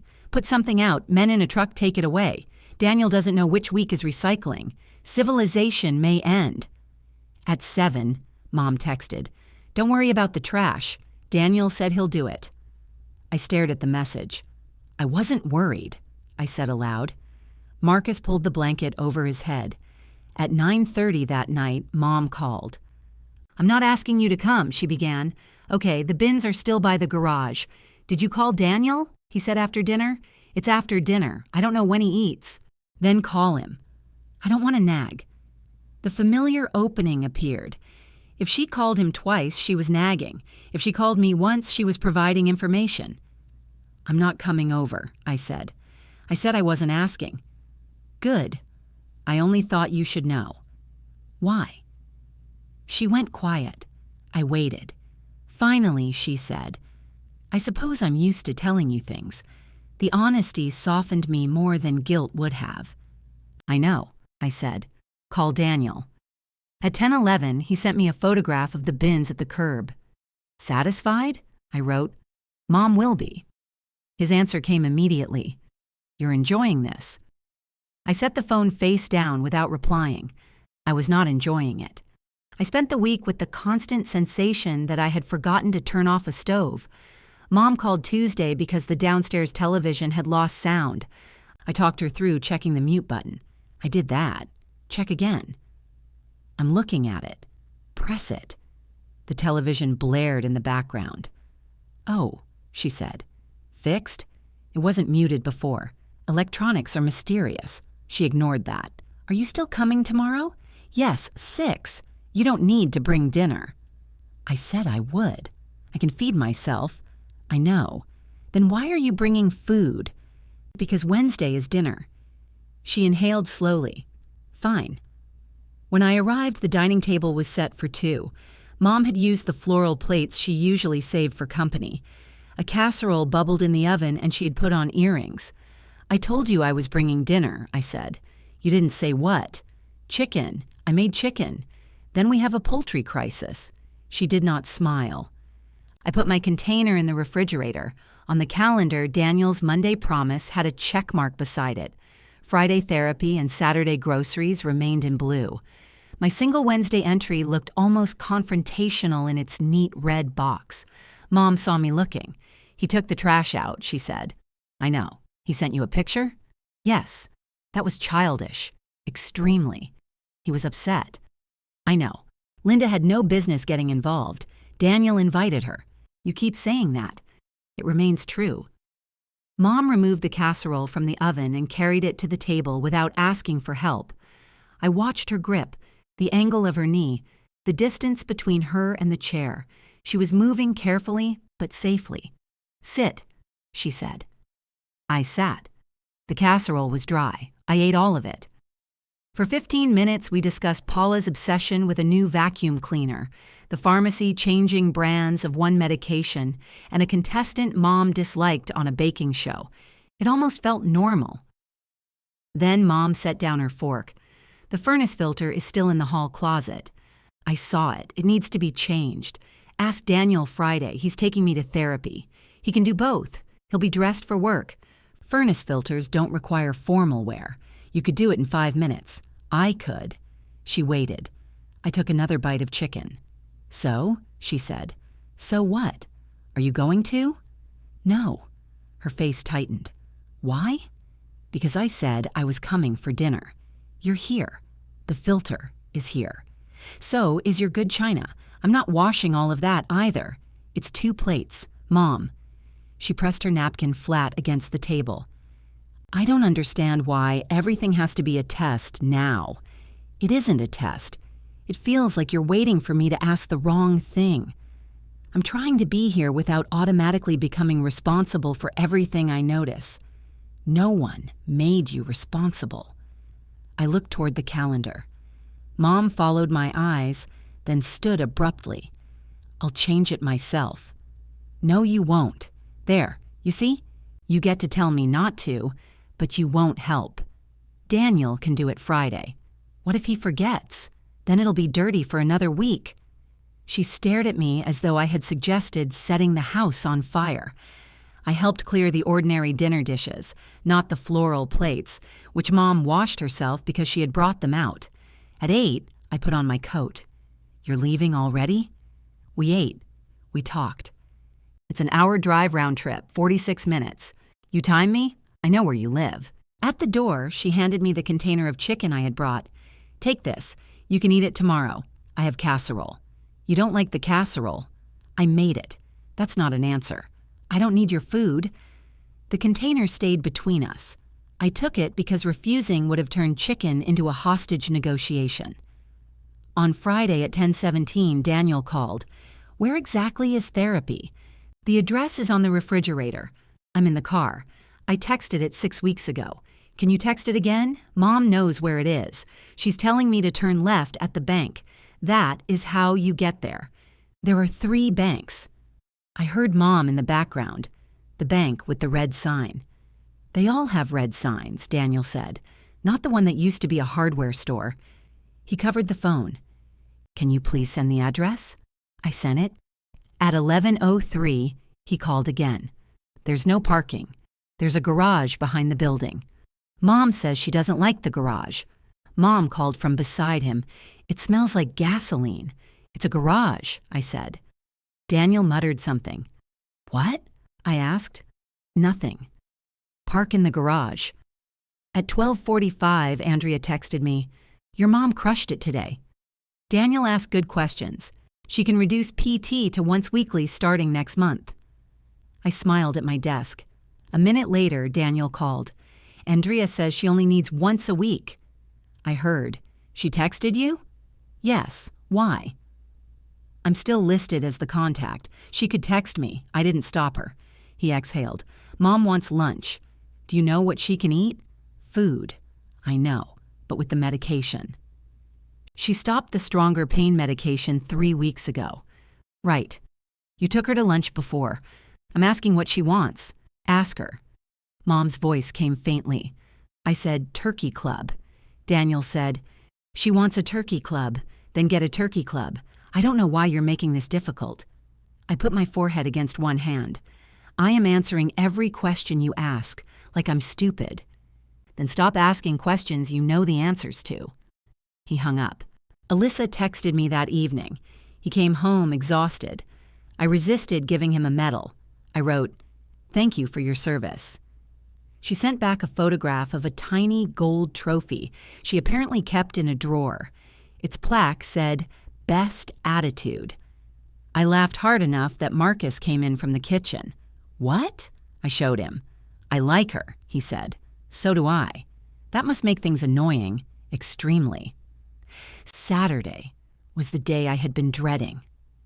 Daniel's blue groceries sat on the calendar like a trap I could see from 23 minutes away. At 9, I went to the ceramic studio I had stopped attending when Mom's surgery got close. My half-finished bowl was still wrapped in cloudy plastic on a shelf. The clay had dried too much around the rim, but Marcy, the instructor, showed me how to sponge it back to something workable. Slowly, she said. If you soak it, it collapses. I thought that sounded annoyingly relevant. At 10:38, Daniel called. I let it ring. He called again. I wiped clay from my fingers and stepped into the hall. What? I'm stuck. Where? At home. That is a strange place to be stuck. I've got a guy coming to look at the water heater. Okay, I can't leave until he gets here. Okay, Mom needs groceries, so go after he gets there. He gave me a 4-hour window, then go this afternoon. She wants them before lunch. Then she can order delivery. She hates delivery. Then she can wait. Daniel lowered his voice. You are 20 minutes away. I'm in class. You're taking pottery while Mom has no groceries? She has food. She says she's out of coffee. There's a sealed bag in the freezer door. How do you know that? Because I put it there. He was silent. I am not leaving, I said. Fine. Call Mom. Tell her the options. You call her? No. Why not? Because you're the one canceling. The words sat between us. I'm not canceling, he said. I'm delayed. Then tell her when you'll be there. I went back into the studio and turned off my phone. My hands shook when I sat at the wheel. The bowl wobbled, the wall thinning unevenly beneath my fingers. Marcy reached toward it, then stopped. Want me to steady it? No. The bowl leaned. I slowed my foot on the pedal and pressed gently from the inside until the clay centered again. When class ended, I turned on my phone. 7 messages. 3 from Mom, 2 from Daniel, 1 from Marcus asking whether I wanted lunch, 1 automated coupon from the grocery store. Mom's final message said, ordered delivery. They substituted vanilla creamer. Disgusting. I called her. You ordered groceries? Apparently that's what abandoned women do. The word struck hard enough that I had to grip the phone. Then she sighed. I'm sorry, she said. That was ugly. Yes. The delivery man put the bags on the counter. Good. He was very nice. Good. The bananas are green. They'll ripen. I know how bananas work, Rachel. I smiled despite myself. Behind her voice, I heard the small sounds of her kitchen. A cupboard closing, the refrigerator opening, grocery bags rustling. She had handled it. She was unhappy, but she had handled it. Do you need anything else? I asked. No. Then I'll call you tomorrow. Sunday, she said. Yes, our scheduled call. The sting returned. Yes. She was quiet for a moment. Then she asked, How was your class? I looked down at the dried clay beneath my nails. I saved a bowl, I said. That sounds dramatic. You'd be surprised. I probably would. We said goodbye without discussing Daniel, the groceries, or the empty squares on the calendar. For the first time all week, the stove in my head went cold. The bowl survived the kiln, though one side remained slightly higher than the other. Marcy called it organic. Marcus called it a chip bowl. Mom turned it over in her hands during Wednesday dinner and said, You can see where your thumb slipped. Thank you. I didn't say it was bad. You identified the injury. She set it in the center of the table. I like the color. The glaze was deep blue, darker around the rim. I had chosen it without noticing that it matched Daniel's pen. Mom had made pot roast. I brought salad. We ate from ordinary plates, and she did not ask me to change the furnace filter.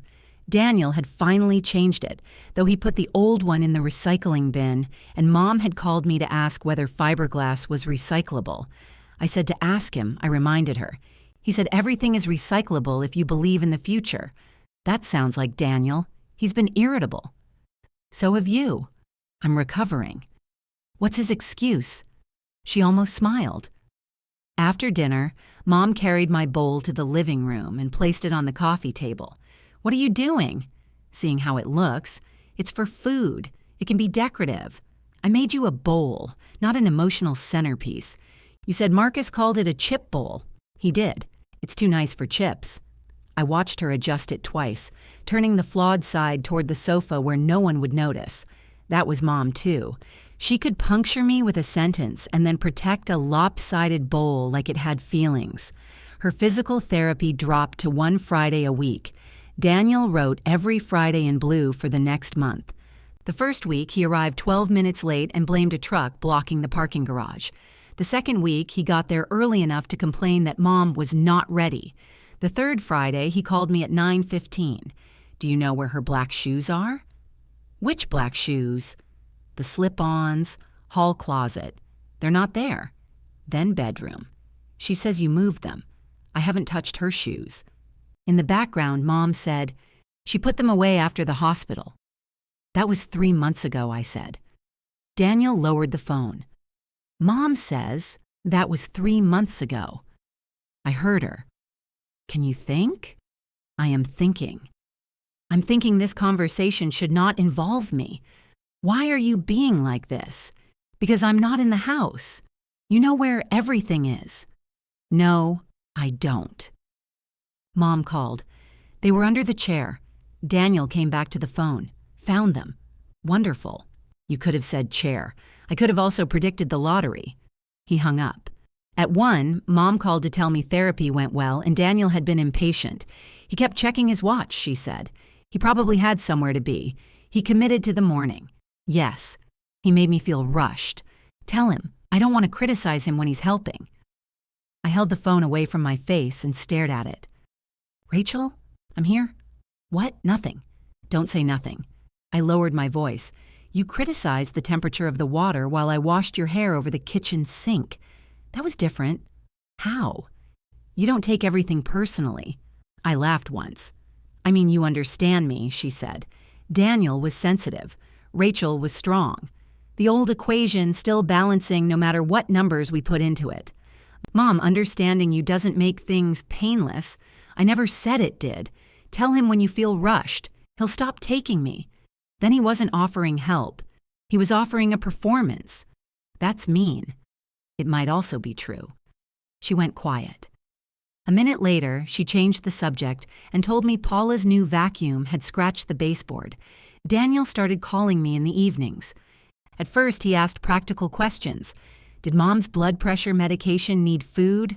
Was the trash collected on holidays? Which grocery store carried the tea she liked? Then the questions became complaints. She called me because the kitchen drawer sticks. It does stick. What am I supposed to do about that at 10 in the morning? Tell her you'll look at it later. She called again at 11. Then repeat yourself. She doesn't call you twice. She has called me 6 times in 20 minutes. I don't believe that. I know. The words stopped him. He cleared his throat. Did you always answer? Usually. That's insane. Yes. Why? I was quiet. He waited, which was unusual for him. Because if I didn't, I said, she called again. He laughed, but there was no humor in it. That's not an answer. It was enough at the time. The following Wednesday, Mom told me Daniel had snapped at her over the kitchen drawer. He said he has employees who require less supervision. Ouch. I wasn't supervising him. What were you doing? I asked if he had remembered the little screwdriver. How many times? She drank water. Mom, 3 maybe. In how long? That's not the point. I looked toward the calendar. Daniel had begun writing fewer details.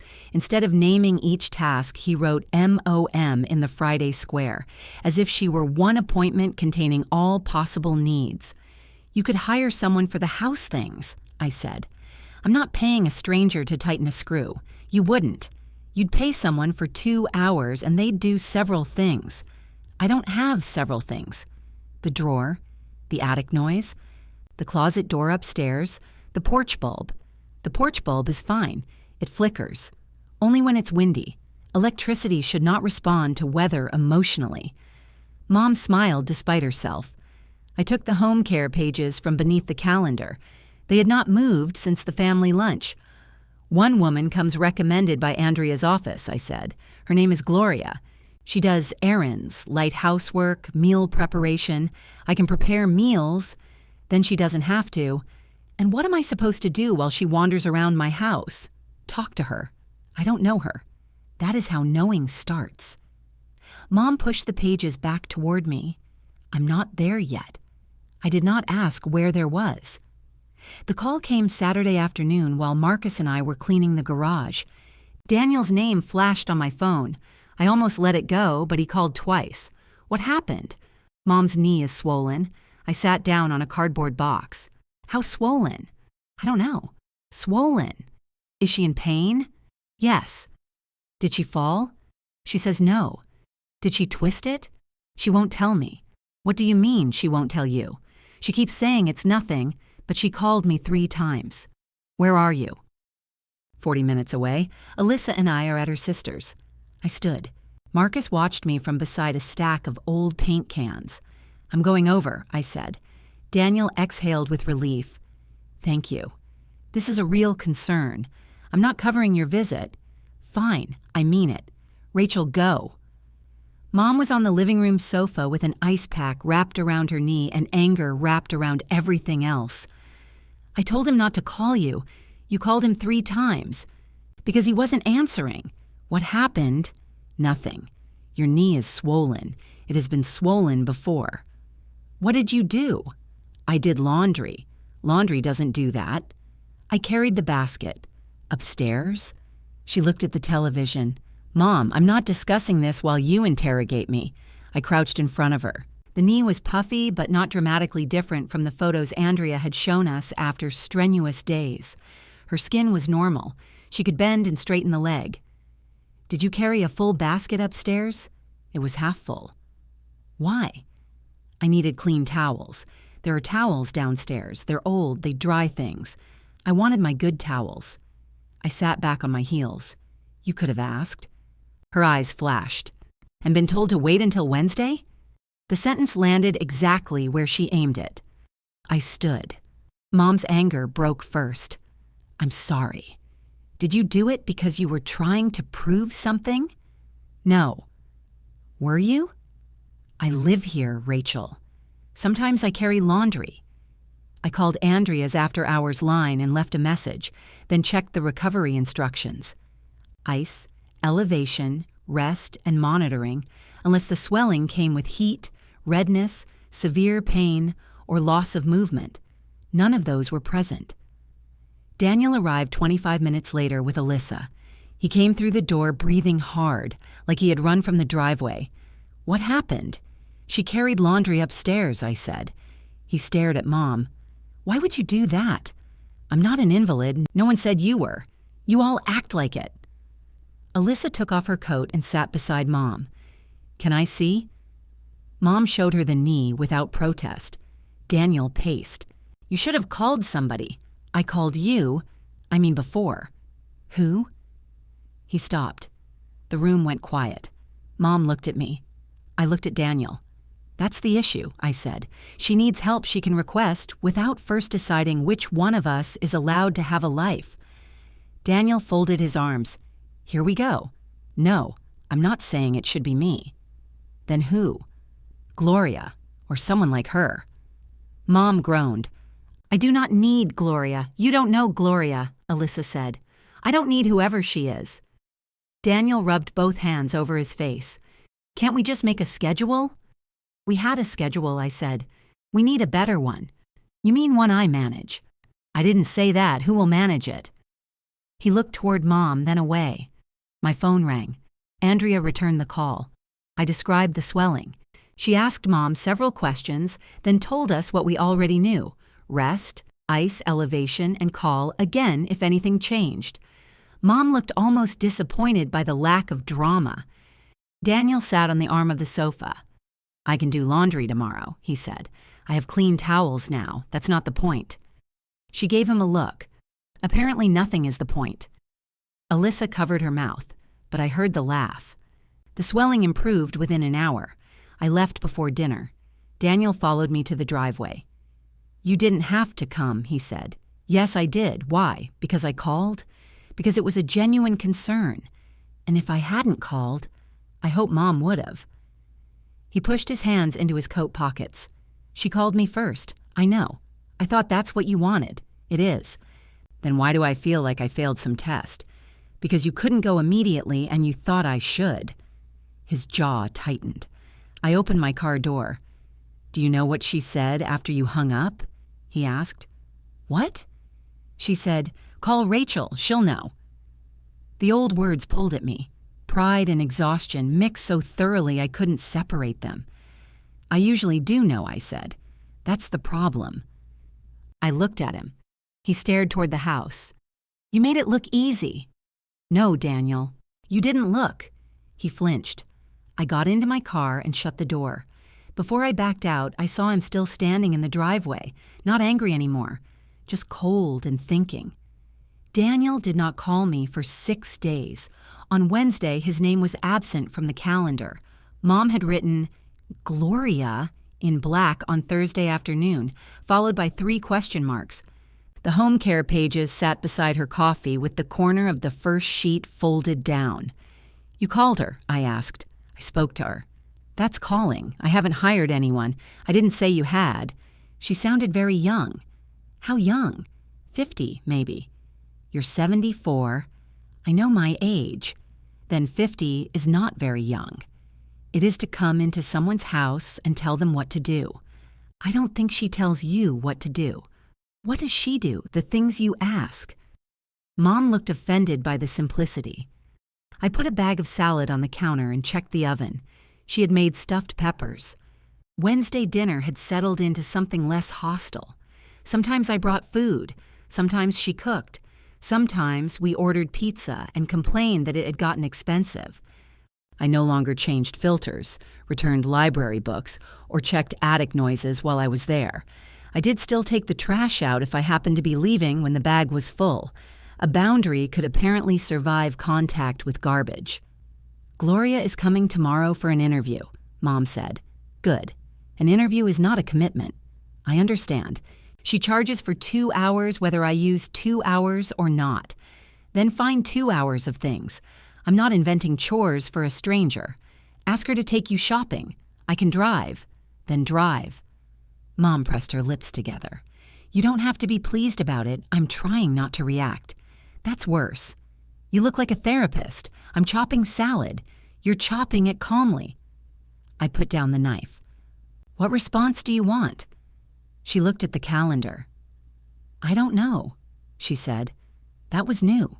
Gloria arrived Thursday wearing red glasses and carrying no visible patience for theater. Mom asked me to be there for the interview, then pretended surprise when I came. You didn't need to take time off. You asked me. I said, if you were free. I'm free. Gloria sat at the kitchen table with her hands folded over a brown leather purse. She was 58, not 50, and corrected Mom within 2 minutes. I like accuracy, she said. Mom glanced at me as if Gloria and I had conspired. What exactly do you provide? Mom asked. Whatever we agree on. Errands, light housekeeping, meal preparation, transportation. Company if you want it. I don't need company. Then we won't call it that. What will we call it, Tuesday? I looked down to hide my smile. Mom noticed. Rachel. I didn't say anything. You made a sound. It was breathing. Gloria continued as though we weren't there. I don't do heavy yard work, medical procedures, deep cleaning, or windows above shoulder height. I don't expect anyone to do windows. Good. I hate windows. Mom's mouth twitched. They agreed to a 2-hour trial the following Tuesday. Gloria would drive Mom to the grocery store, change the bed linens, and look at the kitchen drawer. You know how to fix drawers? Mom asked. I know how to call someone who does. What do you charge for that? For the call? Nothing. For standing here while you decide whether you like the person? My regular rate. After Gloria left, Mom watched through the front window until her car disappeared. She's blunt. You like Linda.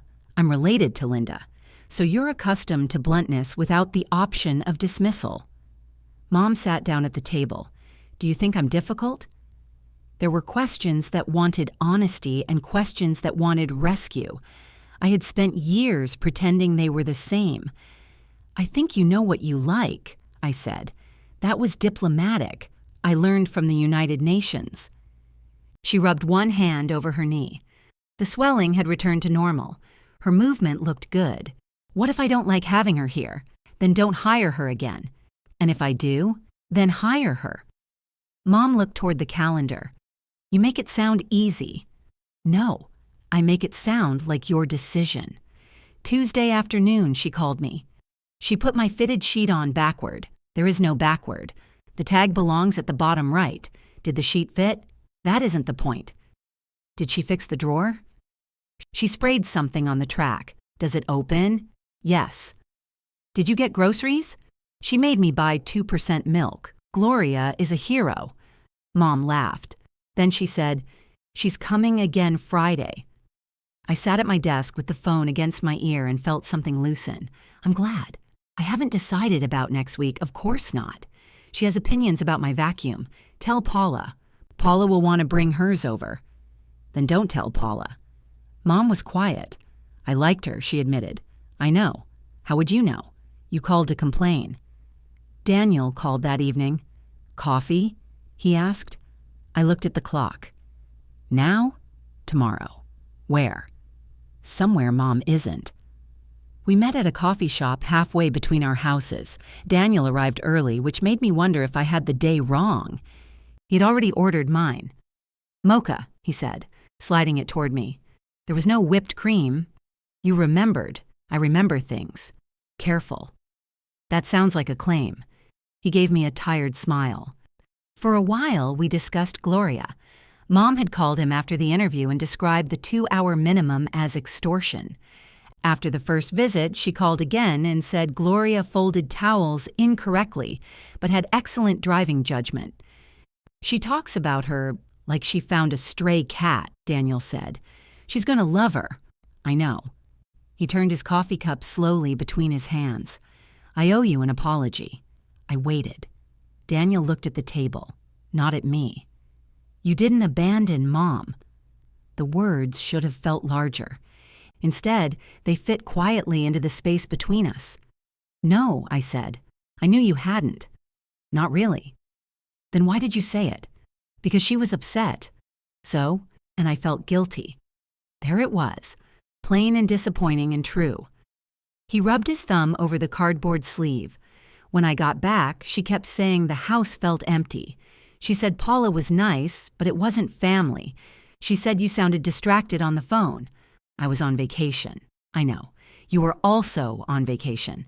I know. Did she accuse you of leaving her? No. Did you ask why? He looked up. No.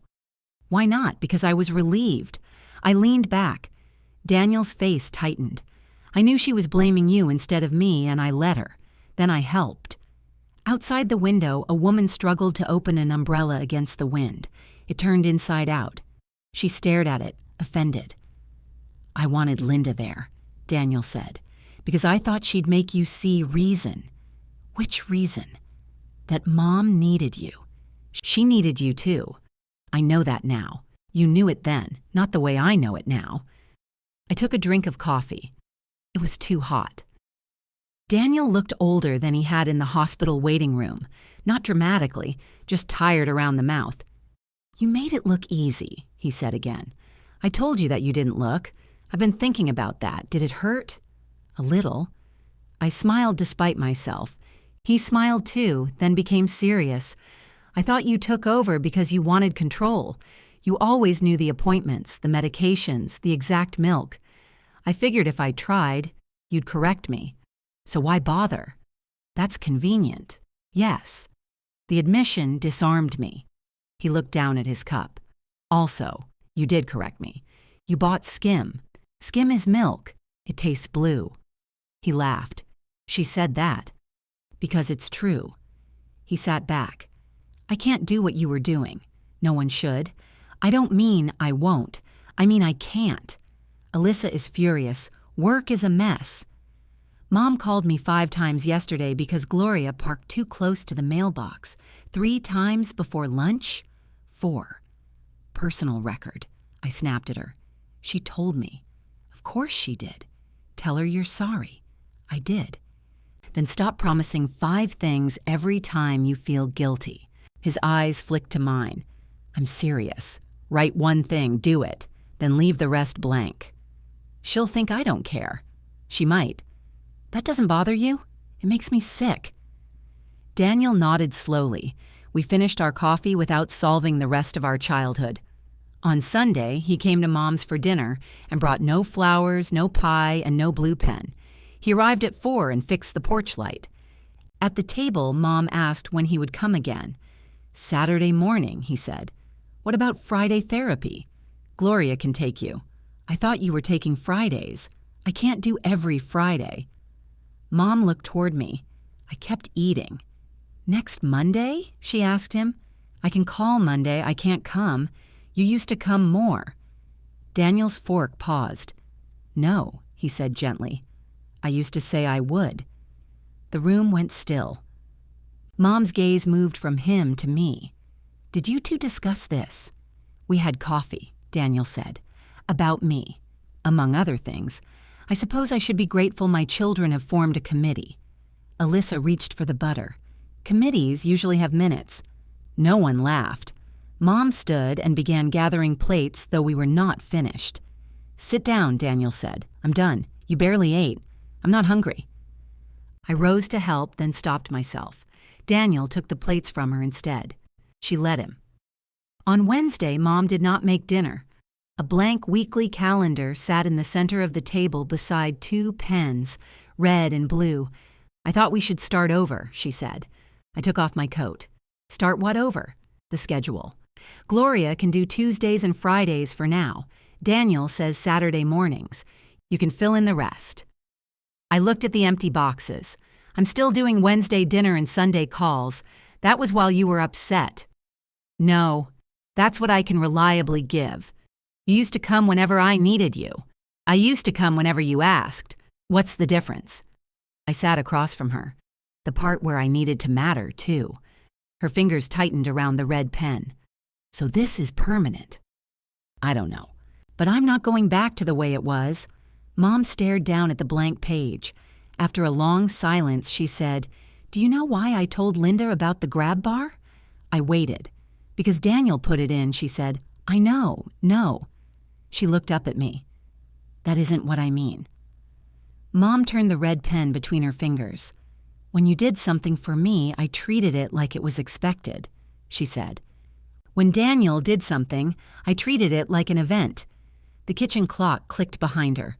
The sound was faint, perfectly ordinary, and suddenly I understood why she had noticed when it stopped. "You knew?" I asked. "Not the way you mean." "What way do I mean?" "That I sat here making a deliberate list of who deserved praise." She looked down. I didn't. "That doesn't make it better." "I know." I waited for her to defend herself. She usually kept a defense within reach, the way she kept tissues in every room. Instead, she lifted the red pen and placed it beside the calendar. "When you helped, I called it what daughters do. When he helped, I called everybody." A laugh escaped me, but it broke in the middle. "You did. I know. You told Linda he handled the insurance. I wanted him to have handled it, so you said he did. I told myself you worked together. He called me for the policy number.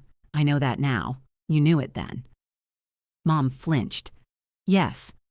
I sat back. She folded her hands on top of the blank calendar. For the first time since I had placed that first page on the table, there was nothing written beneath them. No one was coming. No one had canceled. The week had not yet become anybody's burden.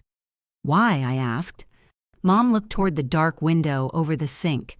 "Daniel has always needed to feel admired. He enjoys it. That isn't the same as needing it." "Maybe not." "And I didn't?" "You didn't ask for it. I shouldn't have had to. I know." She said it so quietly that my anger lost the surface it had been pushing against. Mom touched the edge of the calendar. "When Daniel was younger, if your father criticized him, he'd disappear. Sometimes for an afternoon, later for days. He wouldn't call. He wouldn't answer. I learned to be careful, and I called every morning.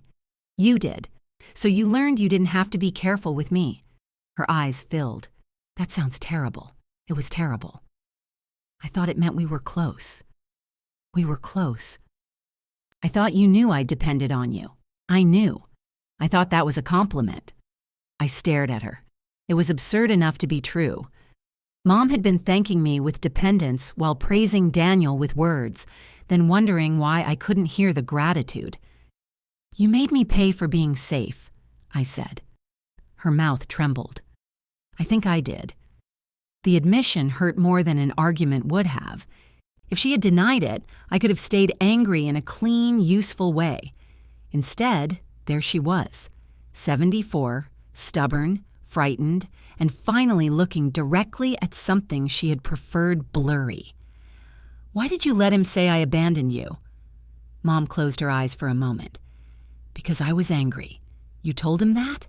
"I told him the house felt empty." I said you sounded like you were having such a wonderful time that you barely heard me. I called every day, I know. 4 days, Mom. I know. You were safe. I know. Then what did you want? Her gaze moved to the calendar again. I wanted you to feel bad enough to come home. The words settled between us without disguise. I stood and walked to the sink. Outside, the porch light burned steadily. Daniel had fixed it without taking a picture, without announcing it, without making the repair mean more than a bulb that no longer flickered. Behind me, Mom said, "I'm sorry." I gripped the counter. For being angry? For wanting you to come home? For letting him call it abandonment? For acting as if you had to hurt because I missed you? I turned. She was crying now, but she wasn't using the tears to stop me. Her hands remained folded, her shoulders squared. She looked like she was waiting for a sentence. "I don't know what to do with that yet," I said. "You don't have to do anything." "That's new." A small, miserable smile touched her mouth. "I suppose it is." I returned to the table. Mom pulled a tissue from her sleeve. Some defenses were structural. "I did miss you," she said. "I believe that part. I don't want to see you only once a week. I don't want to see you only because you need something done." "I don't. You called me about a television remote. It was stuck under me. You were sitting on it. I didn't know that until you told me to stand up." I laughed, and she did too.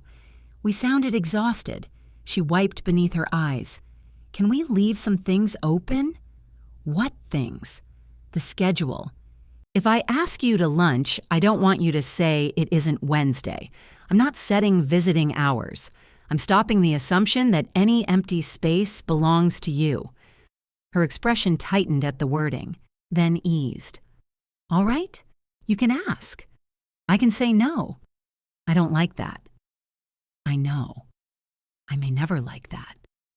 I know." She nodded slowly. "But I can survive it."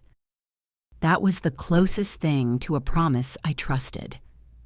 We turned the calendar around. Mom wrote Gloria in black on Tuesday and Friday, then added 10-12 beneath both days. "Gloria says she can stay until 1 on grocery weeks," she said. "Do you want that?" "She drives too slowly. That wasn't my question." Mom sighed. "Yes."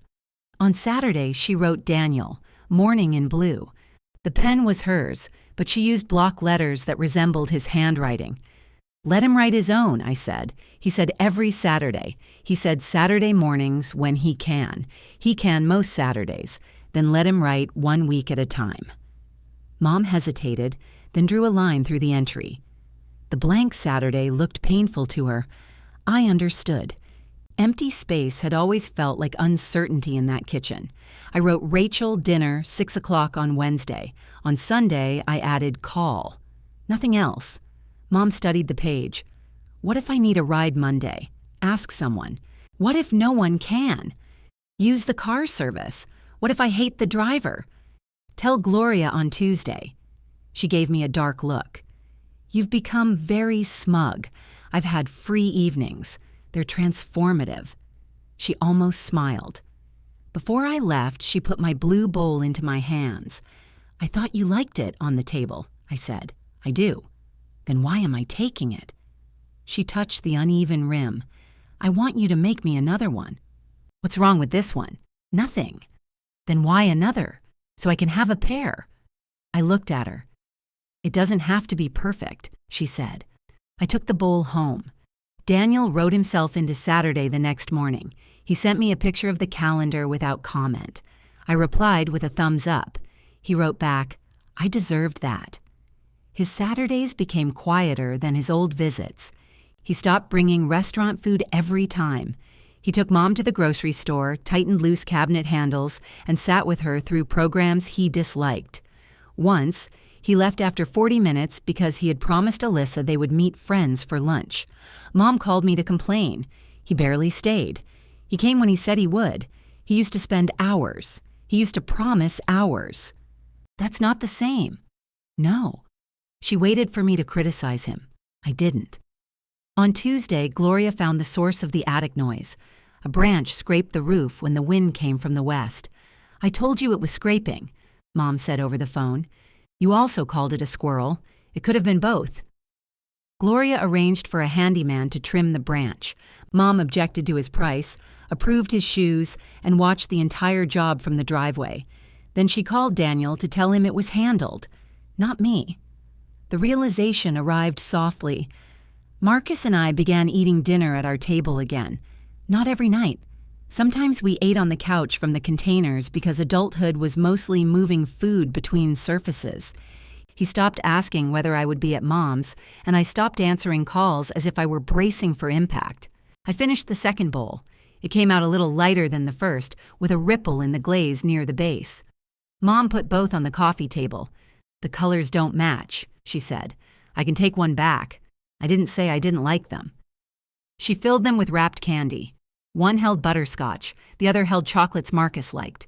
Daniel apologized to Marcus at Mom's next Sunday. He did it badly, which made it believable. "I know Rachel covered a lot when she was here," he said. Marcus looked at me. "At your mom's?" "In general. That sounds like she died. You know what I mean?" "I do. I'm enjoying this." Daniel rubbed the back of his neck. "I acted like your plans were less important because you weren't married." Marcus's eyebrows lifted. "We weren't. Because you're not married." "Oh." "I didn't mean he knows," I said. Daniel gave me a look. "Can you let me fail at this myself?" "Please continue." He faced Marcus. "Your trip mattered. I'm sorry I treated it like it didn't." Marcus considered him. "Okay," he said. "That's it? What do you want, a grab bar?" I laughed so hard Mom came in from the kitchen to ask what she had missed. "Nothing," Daniel said. "Private humiliation." "You probably needed it," Alyssa told him. "Mom hired Gloria for Tuesdays and Fridays through the end of the year. She complained about the expense twice, Gloria's parking 3 times, and the way Gloria folded washcloths at least once a week. She never canceled. Mom was discharged from physical therapy in early winter. Daniel took her to the final appointment because it fell on his Saturday. He sent a picture of her beside Andrea, this time without the raised cane. Beneath it, he wrote, "She did it. Not we did it." I saved the picture. That afternoon, Mom called and asked whether I wanted to come for dinner. "It's Saturday," I said. "I'm aware." "What are you making?" "Chicken. Is it dry?" "Probably." I glanced at Marcus, who was reading on the couch. "Not tonight," I said. "We have plans." "We didn't. Not yet." Mom was silent just long enough for the old guilt to wake. "All right," she said. "Wednesday." Wednesday. She did not punish me on Sunday's call. She told me about Andrea's terrible holiday sweater and Gloria's opinion of frozen peas. We talked for 20 minutes. The new arrangement did not cure us. Mom still attached my name to tasks without asking. I still arrived early and began straightening things that did not need to be straightened. Daniel still wrote ambitious blue promises when guilt got ahead of his calendar. Sometimes he canceled. The difference was that his canceled promise stayed his. One Friday, he called to say he could not bring groceries Saturday. "I'm telling you now," he said. "Good. Mom's going to be upset." "Probably." "Gloria can take her Tuesday." "Yes." "You don't think I should? No. I wasn't asking you to go. You were about to. I was asking if I should order delivery. Ask Mom." He groaned. Everything comes back to asking Mom. She's the one who wants groceries. He called her. She chose delivery. The bananas were green again. No one died. On the Wednesday before Christmas, I arrived at 6 with a container of chicken and rice. Mom had already set the table. The weekly calendar lay open beside the salt shaker. Tuesday, Gloria. Wednesday, Rachel, dinner. Saturday, Daniel, morning. Sunday, call. The other squares were blank. I took off my coat and carried the food into the kitchen. The trash bag was full beneath the sink. "Can you take that out when you leave?" Mom asked. My shoulders tightened before I could stop them. She saw it. "No," she said. "Never mind. Daniel can do it Saturday. It's full. It'll survive 1 night. 3 nights. She looked at me. "Are you planning to eat here or audit the garbage?" I laughed. She poured coffee into 2 cups and carried them to the table. I sat across from her. For a few minutes, neither of us moved to heat dinner. Mom turned the calendar slightly to make room for my cup. She did not close it or hide the empty spaces. "Tell me about the cabin again," she said. "The cabin?" "The lake. You said the porch faced the water." "It did." "Was it quiet?" "Very." "I might like that." "You'd complain about the mattress." "Probably. And the grill was broken. I wouldn't use the grill. Then you might survive." She smiled and took a drink of coffee. The trash stayed under the sink. I stayed because I wanted to.